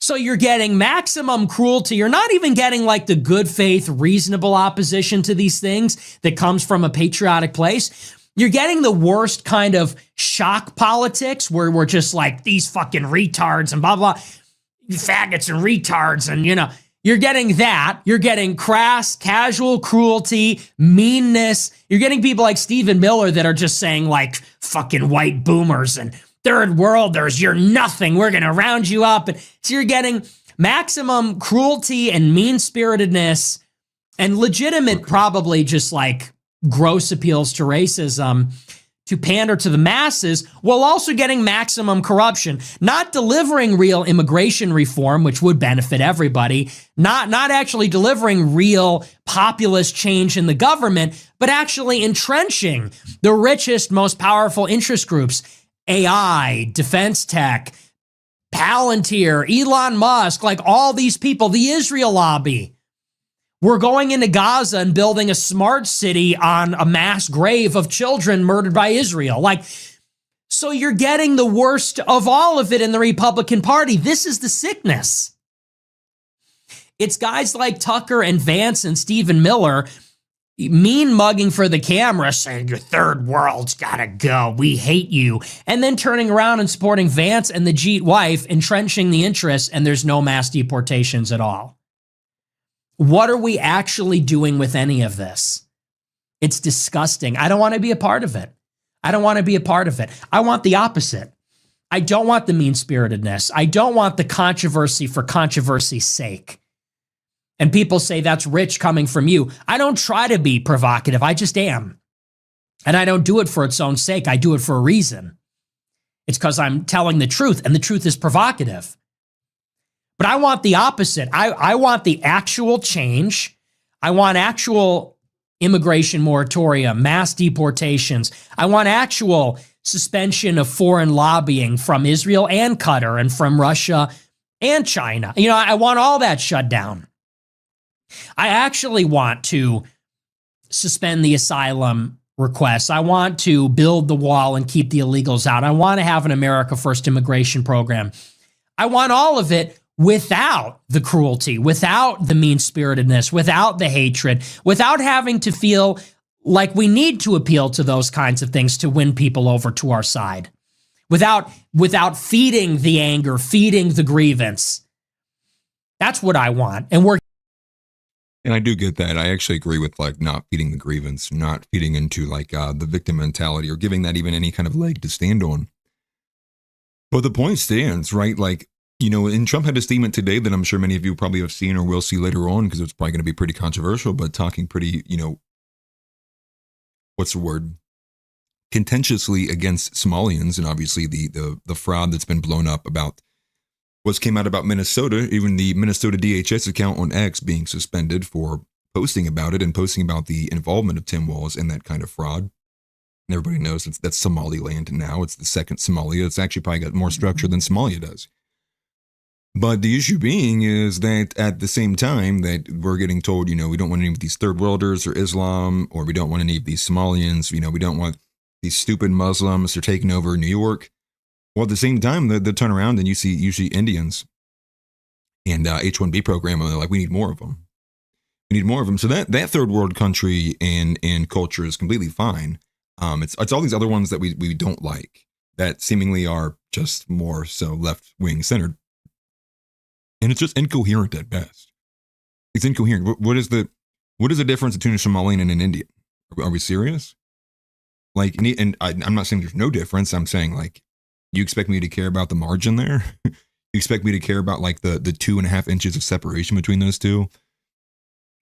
Like, no, I quite frankly, no. And I would encourage, actually, no, I take that back. I wouldn't encourage, but if people do want to know a bit more, there is some terrifying stuff coming out. I wish I have it bookmarked. Maybe I'll post it in the Discord because somebody from India wrote a pretty insane, long-winded kind of like explanation of some of these different things that happen in India that aren't kind of well known. Kind of talking from an insider perspective, it was very depressed. It was from like a young man, I believe, from India, who's a bit smarter than the rest of them, but talking about how kind of desperate it is, given like the sexual marketplace and things like that. It's some of the nasty stuff that happens in India. I don't want it either. I don't want India. I don't want Israel. I don't want Venezuela. I don't want Somalians. I don't want Chinese. I don't want blacks, but blacks are kind of here anyways. I don't want any of it. I don't want any of these people in this country. And Nick is completely right. The lobbying thing has to go. And the thing is like the way that the H-1B thing has gone, and we'll cover that a little bit here too. It's why you saw the Indian tech cartel. And credit to House who sent this article. It literally pissed me off. But it's more of the same. It's more of these like continually finding, and you see more H-1B fraud. You'll see that this company did this with the H-1Bs. This company was able to do. This company did this, and they did this, and they did this. And the average person now at this point, I would wager, is like, F H-1Bs. Just eliminate them completely. Like, there's no argument anymore. And so the majority of the American people are going like, yes, get rid of these things. Like, we don't want any more of these stupid things. These things are bad. They undercut American wages. They make us have to compete with foreign labor that basically gets like certain kind of clauses and contract, work through these bigger companies. Get rid of it. The administration, who's supposed to be for us, is going, no, you idiots, you unskilled laborers who don't know anything, shut up and listen to us. We need to import a bajillion Indians. That way we can be able to compete with the rest of the world, because Americans simply just can't do it. And so major difference there. And it's a hill that you can't die on in the Republican Party, but it seems that they are going to attempt to. And the H-1B thing is kind of odd, because Trump has been seemingly pretty pro and supportive of it, but we're also getting people waging war on the Trump administration and Trump for the way they are talking about the H-1B visa. So it's just all in all a big major joke. And we'll get to the community submission here in a little bit. But I did want to cover in particular, we kind of covered the whole Venezuelan conflict element of it. Expect more to come with that too. I'm sure there'll probably be more even about that later on in this week too. For those who want to know, actually probably a stronger grasp of the overall kind of broader element of Venezuela, the Southern Hemisphere, and how this might play out, although the alliances, I think Nick did say on his InfoWars appearance with Alex Jones, he was going to talk about and cover that today. So pay attention to that for America First later on. Watch Nick's show. He's smarter than me for now. Just kidding. He's got way more years under his belt than I do. And I did too many hard drugs to probably ever be an intelligent human being ever again. But moving on, though, one final thing I wanted to play. This is kind of a bit funny. We'll take a break from the serious nature of this. This is Nick continuing his generational run. And again, Alex Jones today, who's made multiple appearances, Yeah, the Bradley Martin appearance in the collaboration that happened a few days ago, I think over that Thanksgiving break. And that was a pre-record that released a little bit ago, actually. And I was able to catch a little bit of it while I could.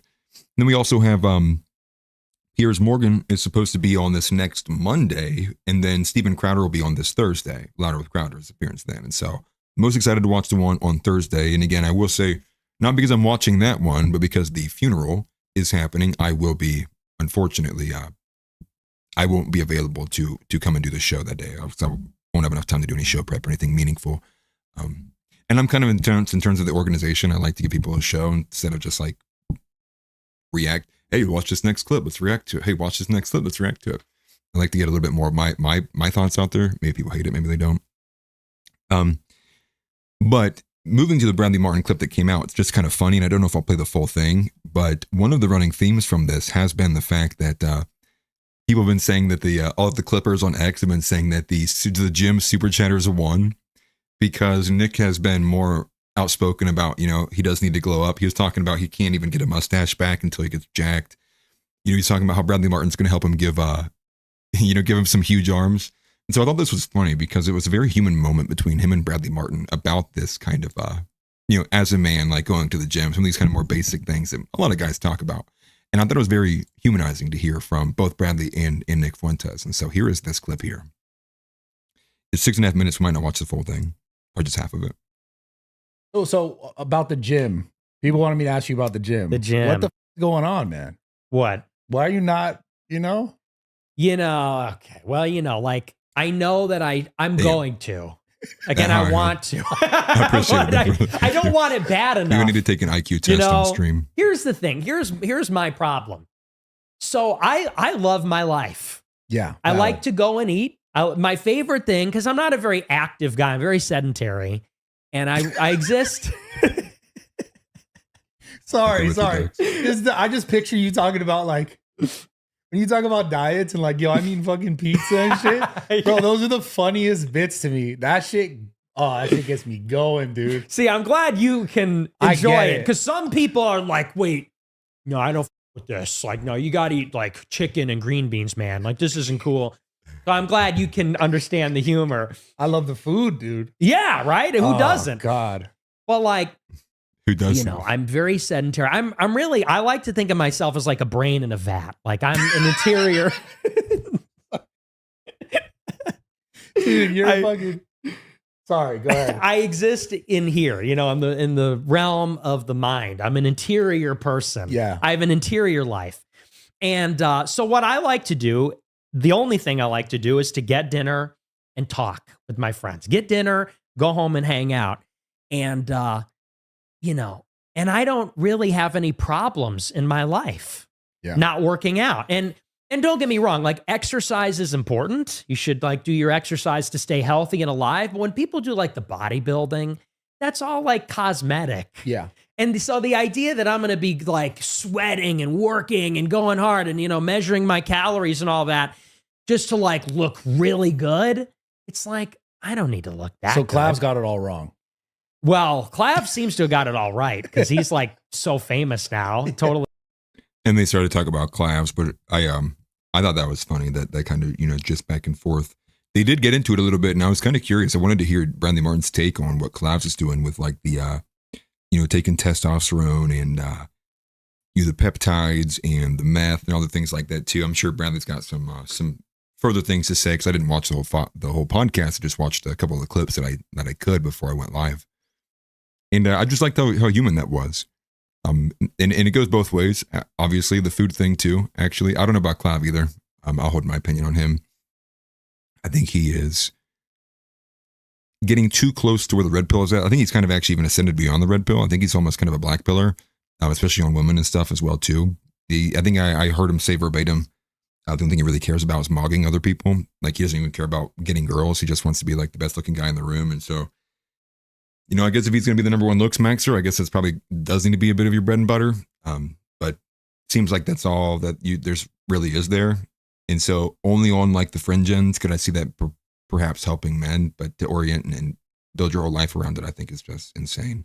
He ended up like breaking his jaw and some other stuff too for these kind of surgeries. Just intense. I would never do anything like that. But again, I don't think I've ever looked in the mirror and been like, I need to break my face. Some of us are just blessed, I guess. No, just kidding. I just never have had any of those thoughts to do anything that intense. I think that's kind of insane. I have thought about going to Turkey to get some hair plugs and get tired of my blinding myself when I go into the bathroom in the morning with my bald head. But that's a different story. That's like a safety issue.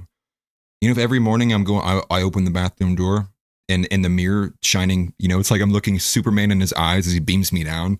Like, oh, stop. Like, that's a safety issue. You know, I got kids, man. Got to worry about them people.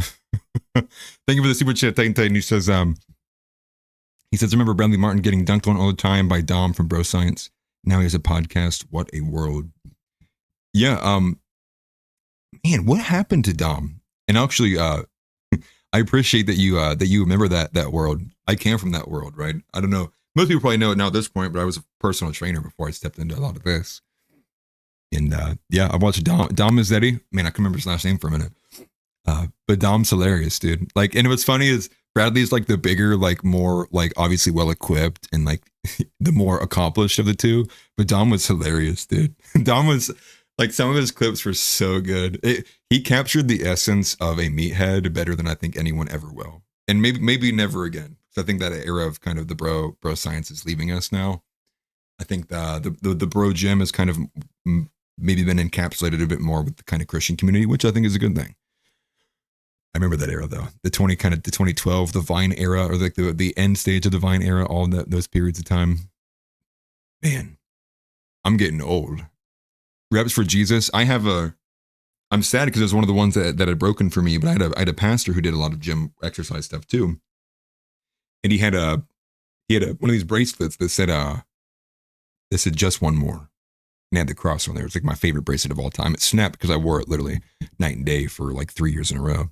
But I did like it a lot. But that's, you know, Nick continuing this generational run. I think it's good that he's humanizing himself. It's good that he's got this approach. But in that sense, it's kind of what I was talking about a little bit ago, or at the beginning of the show, was that Bradley Martin probably does have a lot of people in his audience who would probably have heard about Nick already. You've probably seen a clip and laughed at it and liked it, but maybe it didn't immediately go to America First and start listening to it. It's like, oh, I'm going to listen to this guy every day. But I think Bradley Martin probably does have a big pool of men that Nick has a good ability to kind of permeate with. And so I think that's a really good kind of interview. I think Nick even said that he liked the Bradley Martin, the first interview that he did, in his top 3 of any interviews ever done, period. So I thought that's pretty cool too. I'm just going to run through these real quick. I probably could have spent some more time on them, to be honest. But there's I have a section here of just 5 different stories about the administration just being a bunch of good slaves for Israel. And the first one being probably the bigger story of the day that a lot of people are probably covering, I would imagine. Also, thank you, Titan, for the super chat. I appreciate you. I don't know if I said that or not.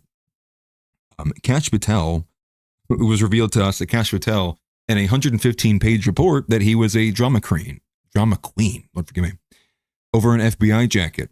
And as the report reads, it says that he refused to disembark to give a statement or to speak in Provo, Utah, until he was given an FBI raid jacket.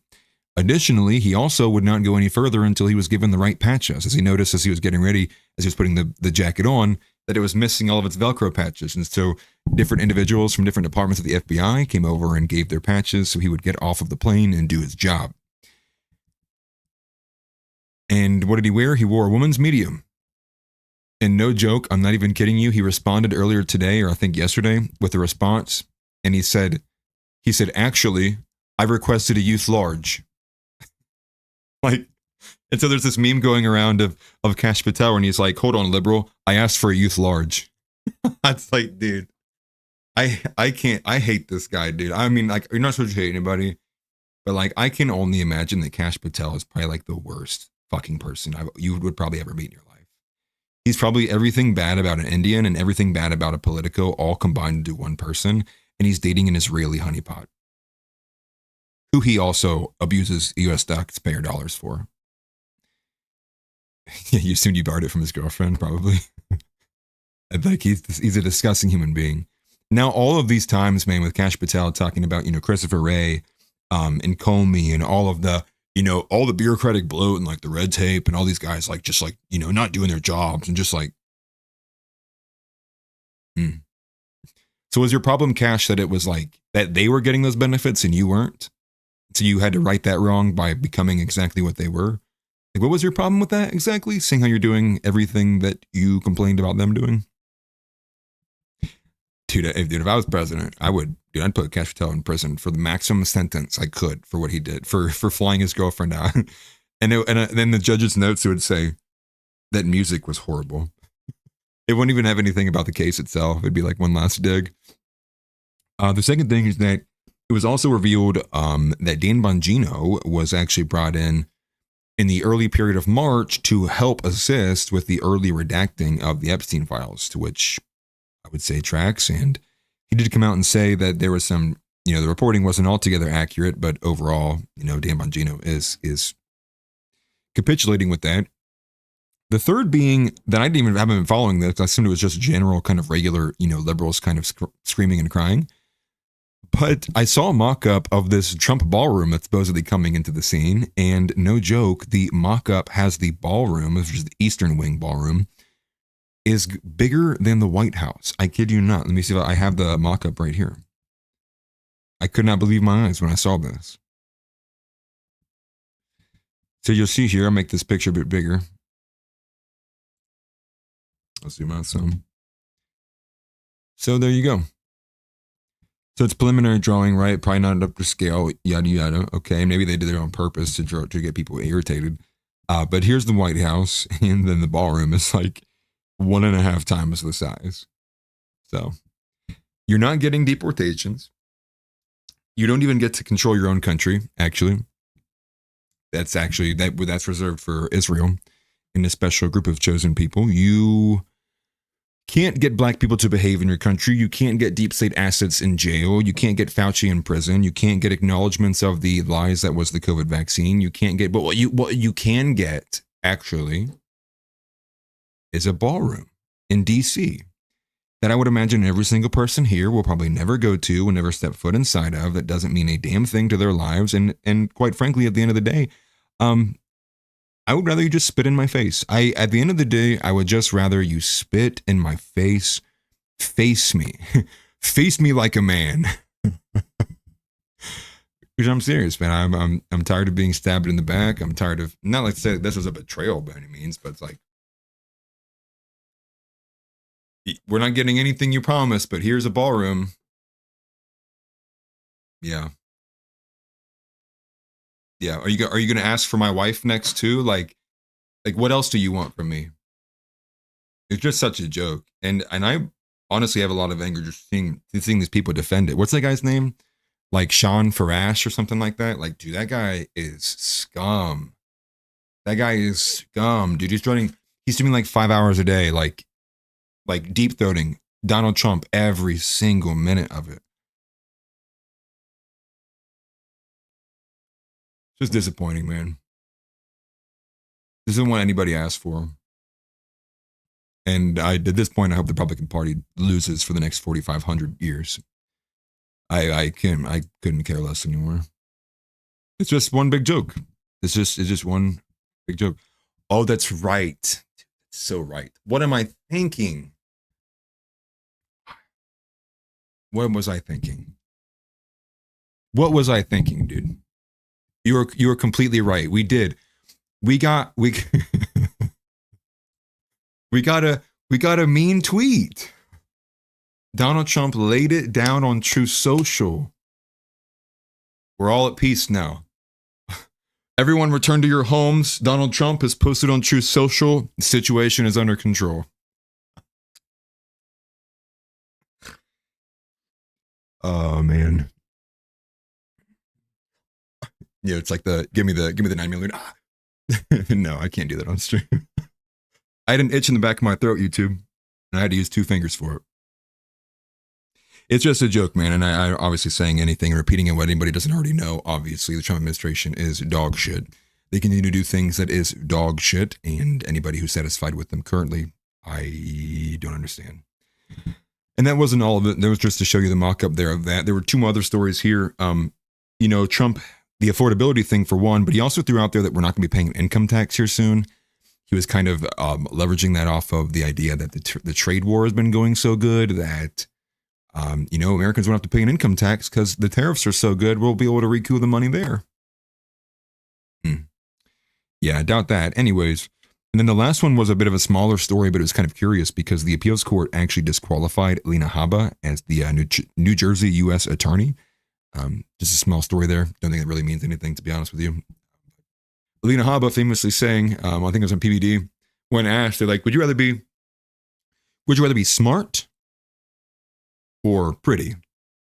And she says, well, pretty, duh. I can fake being smart. Funny. And true. And very true. So where are we at? Where are we at, guys? Candace Owens. Do I even want to cover Candace Owens, man? I wrote a whole thing out over it, and I don't even know if I can bring myself to covering any more of Candace Owens. I will say this. There was an odd update that came from Project Veritas that did corroborate the earlier story that was reported that Bill Barr's daughter was applying pressure and threatening people like Candace Owens. And it was attached to Kimberly Klacik, which we did cover about a week ago on stream here. There's an update again that was threatening text that was sent from a phone number that was linked to Armstrong Williams that does corroborate PV's earlier report on the targeting of Candace Owens. And then the latest thing we have from Candace Owens is that she's now, well, for one, she's getting into a bunch of catfights with Adam Sosnick over who has more famous people listening to them, which is just, I could not care less. And then she's also getting into a literal Protestant evangelical catfight. Her and Benny Johnson and Andrew Colvett and others are like quoting scripture at each other. It's like it couldn't get any more honestly gay than that. But her post did call TPUSA traitors. She said they knew, they betrayed Charlie, they knew, and they lied. And I think she specifically said that people need to request refunds. So that's where Candace Owens is at. People are asking for Candace Owens to be sued. It is all gay. I don't think it ever has not been gay. I don't know. So that's the update on Candace Owens. I could probably cover that in more detail, but I'm telling you, I just can't do it. I can't physically stomach any more of season 10 of Candace Owens. Can't do it. Can't do it. If there's anything more specific that comes out of there, anything more meaningful, I will cover that. But it's literally a bunch of drama and piss fighting right now. So I don't really care about that. And I think everybody involved in it's kind of gay and annoying anyways. So with that, we have a couple things. Community submission or gay of the day? Let's do community submission first. This is today's community submission. The community submission today is brought to us by, once again, House AI. Thank you, brother, for that. And it's one that he sent me a few days ago, actually, maybe like 2 or 3 days ago. I can't remember. And what he sent me was a news story from Revolver News, which I believe is still ran by Darren Beatty. Sent me a story from Revolver News that talked about the H-1B scam or the perfect H-1B scam that was happening in Kentucky.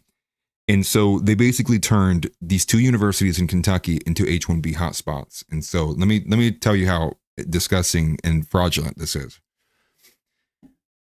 There's like 3 different classifications that you can get extensions on some of these visas for, and they fall under things like OTP, STEM OTP, and then this one in particular is like a work while you study program, and I forget the actual acronym for it. But it was this work while you study program that basically turned on to full-on immigration program abuse. And it was revealed when one of the students went to class and he was like, hold on, everyone's in here is an Indian. Everyone in here is actually an Indian. And the reason why you noticed that wasn't because it was like, it was because all of his other classes, they didn't have that presence there. There was like, this one clearly had an over-representation of Indians there. So that was curious. And so that guy did do his own research looking into the University of Cumberland's in Kentucky. What he did find was there was also another university that was doing the same thing. And so basically what he finds here is that there's this fraud being kind of orchestrated via these college programs. And so to give you an example, one of the stories talks about how there's like this guy this Indian who has 3 master's degrees and is going to apply for a doctorate. Not because he is intelligent or actually has a mastery of all these things, but because he was abusing these work while you study programs, showing up to classes that have optional attendance. They have like extremely low barriers of completing anything in these kind of classrooms, all to maintain his legal status and ability to work and remain in the country. So in order to keep that status, though, he has to keep going and back and going to schooling. And this is why he ends up with 3 master's degrees and a doctorate. And he's not doing any kind of job that's meaningful to those degrees. Those degrees were just literally useless. They're obsolete. They're nothings. Well, some people recognize them, but they are meant to just facilitate his ability to be in the country. And so the other one you have here is the opening one, right? Which is like the OTP, which is like optional training program. And so that one's like a year long. And so that's what a lot of these are in the H-1B visa program. They get a year long. And then there's an extension that came from that. Now, the extension, I can't remember who signed that into effect or where it came from, but the extension falls under STEM OTP. So then there's an extension that allows you to go up to 3 years total, as long as the training program or workplace you are assigned with does fall under a STEM group. That meaning science, technology, engineering, and mathematics, right? The STEM groups. So if your job or your industry falls under that, you get another extension. And then from there, though, there's like no term limit, no time limit on the study while you work programs. And that's what they kept doing. And so that's why these people were like rotating in and out over and over and over again, ending up with like this guy about to go for his 4th or 5th degree, almost running out of degrees he can get, even that's offered by the program, in an attempt to stay as long as they can. And so this is to bring you the news to you. This happened in 2 universities in Kentucky. And so they note in there as well that these 2 universities in Kentucky saw an increase of 20% of people applying for their master's programs, but they were decreasing on people who were applying for their bachelor's programs, meaning that less people were coming to be educated at all. And it was more so outside sources from transferring in from outside markets. And they talk about how some of these were designed they were designed and facilitated from the start, from day one, being set up in ways that they wouldn't require these attendants, being majoritively online, so people don't even have to show up, allowing for them to able to facilitate to a wider and broader range of people, largely Indians, hence the Indian tech cartel that has, for whatever reason, been outmaneuvering the Department of Labor and all the other United States departments that are supposed to be in charge of this. And quite frankly, the more I thought about it, the more I was like, for them to be facilitating for this long, for people whose language is so, their English is so broken, right? It's like you can hear their accent all the time. Somebody from the back end had to be helping facilitate this, meaning there had to have been people who are aiding and abetting, who are Americans with this, right? Facilitating through the language barrier, facilitating overall. And that's what you find. And you find in some of these cases with these H-1B visas. Not all of them are H-1B. Some of them are different visas. But you'll find somebody who's been in here, someone been in the country for 13 years and it still isn't a citizen. And well, why is that? Well, it's because they don't meet the criteria to actually be a citizen in the country, but they're taking advantage of one program after another that extends their stay. And next thing you know, when someone's been in the country for 18 years, you look like the asshole when you're saying, well, in the public mainstream, you look like the asshole when you're the one saying this person's been here for 18 years, needs to go. They're not American. Everyone says, well, they've been here for 18 years. Like, how are they not an American? Hence part of the problem. And in terms of what's being acted upon, like I said a little bit ago, everyone here wants them gone. They want these people deported. They want the H-1B entire program dismantled. They want the J-1As. They want all of it. All those work visas gone, eliminated. The American people want to stop competing with third worlders and random immigrants from all around the world for jobs in their own nation.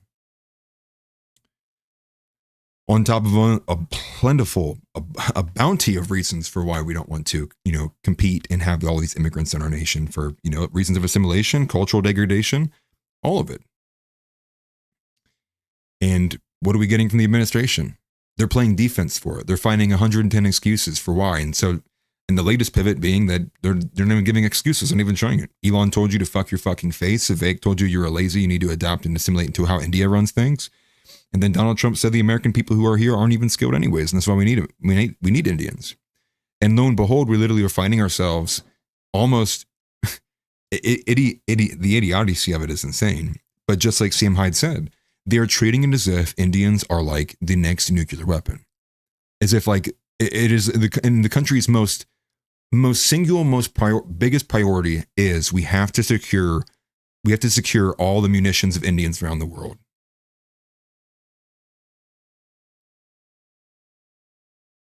And so then you have a lot of these people coming out and attacking even Trump for not fully accepting all these H-1Bs. You have people 4 Indians, I might add you, who are in different walks of Congress, whether they're in the House or in the Senate, all Indian, literally all of them. There are women involved too, but these ones are mainly Indian.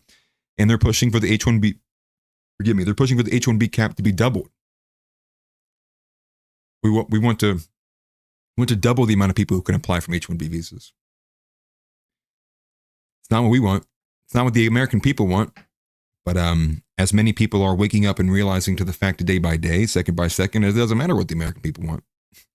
This government's not for the American people. And you can dice that up 6 ways from Sunday, however you want. It will serve anyone's interests before a straight white American. Anyone's literal interests that possibly do. They are seeking it out, searching for an opportunity to not give a benefit, to not give any amount of help or assistance to the actual people who built this nation and are the majority of this nation, the flock of this nation. It's so stupid. And with that, I think I'll do the one gay of the day, and I'll go ahead and get out of here. And this will definitely probably piss most people off, but let's go ahead and do the gay of the day, and we'll go ahead and bounce out of here. The gay of the day.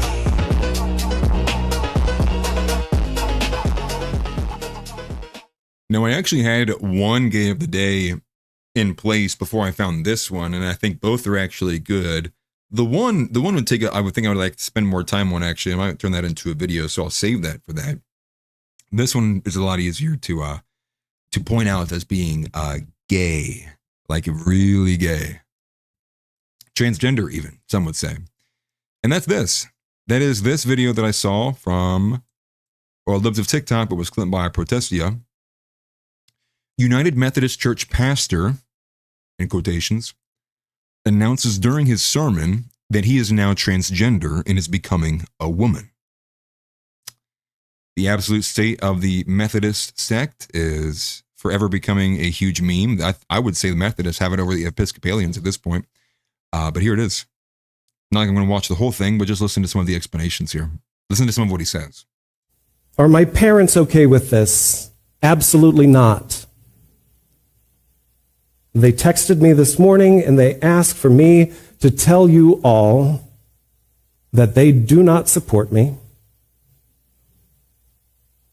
and that they have chosen their convictions and their beliefs over supporting their child.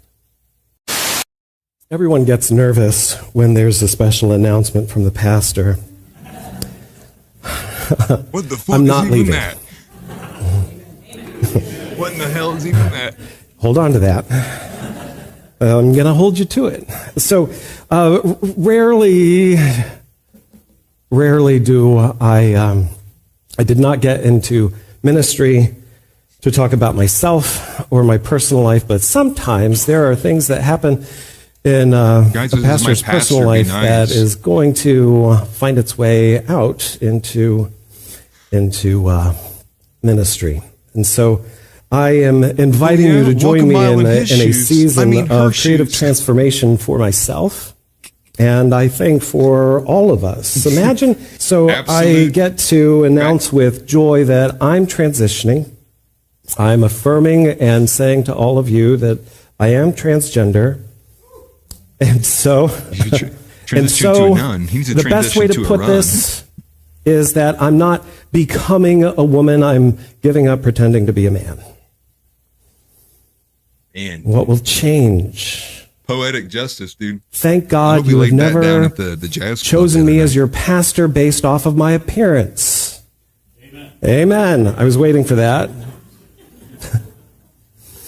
None of you ever judged me, or that was not part of the intake process of me being your pastor, was because of how my face looked, or my body, or how long my hair is, or my clothes. Because at the end of the day, we know that clothes are just fibers. They do not carry an anatomy with them. So to say that something is girls' clothes or boys' clothes, well, they don't come with a reproductive system. Amen? Thank you. I'm not going to make you watch any more of this. It's every day one of these comes out There's another transgender pastor. There's another affirming this, affirming that.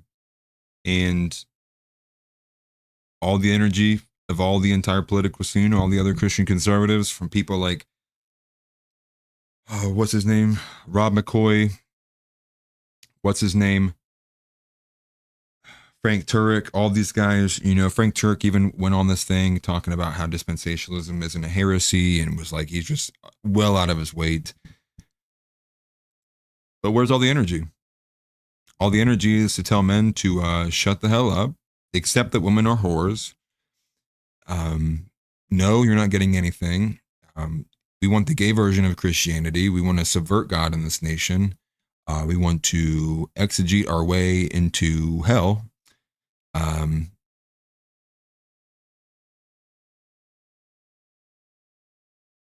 don't even know what to say anymore, guys. It just doesn't stop. It won't stop. But somebody has to make it stop. Somebody, someone out there has to make it stop. Somebody has to pony up and ball up. We need Christian leadership in this country more now than ever. Maybe that's all the more reason I need to run and stop talking about it and be about it, quite literally. That basically brings us to the end of today. Hate to leave on a depressed note, but hopefully that's not your pastor, and if it is, run. But as always, Christ is King. Seek first the kingdom of God. More than anything, you have to prioritize that. You need to be right with yourself. You need to be right with God. You need to be right with where you are. And also deport Kash Patel, ban Pam Bondi, deport everybody in the administration at this point to the middle of the Caribbean. And then, oh no, I'm sending a strike to the Caribbean. No, just kidding. It's something, man. And I guess one thing I would add at the end with that too is everybody definitely shout out to Tix Bomber, who is recovering and was here tonight. I saw him in chat. I don't know if he's here right now, who is recovering from being in an accident. He was hit and struck by a drunk driver. And everybody just keep him in your prayers and thoughts as he recovers. Obviously, I don't remember the full extent of his injuries, but I know he's been dealing with some head injuries, nothing too intense. But busted arm, busted fingers, busted hands, and probably a busted back, I would imagine, too. So definitely reach out to Tix. Pray for his recovery. Don't know how long that would be, but his MRI results did look good. So that is a thankful thing to be thankful for. But expect me back tomorrow with both a video and a stream as well. So I'll be doing the typical back into the full swing of things. And then Thursday, I won't be here. And Friday, I should be. Grip Report will be on this Saturday from 8 to 10 p.m. as normal. Sunday show should be going on as normal. And I'm not sure what's going up with the Outside the Overton guys and the other group. We didn't have the Sunday show, and I don't think they streamed today because I think they're still dealing with sickness. So reach out for them, pray for them as well, too. Hopefully they recover soon. Hopefully it's not anything too bad. And we will continue pushing this new American vision. But with that, Christ is King. I appreciate you guys greatly. I'm rooting for you guys, and I'm rooting for us to win. I'm rooting for this country to be ours again. So with that, I will see you guys next time. I'll see you guys tomorrow. Peace out, everybody. Get up and get out. Get out. Get out. I have a question for you. Say Christ is Lord. Say Christ is Lord.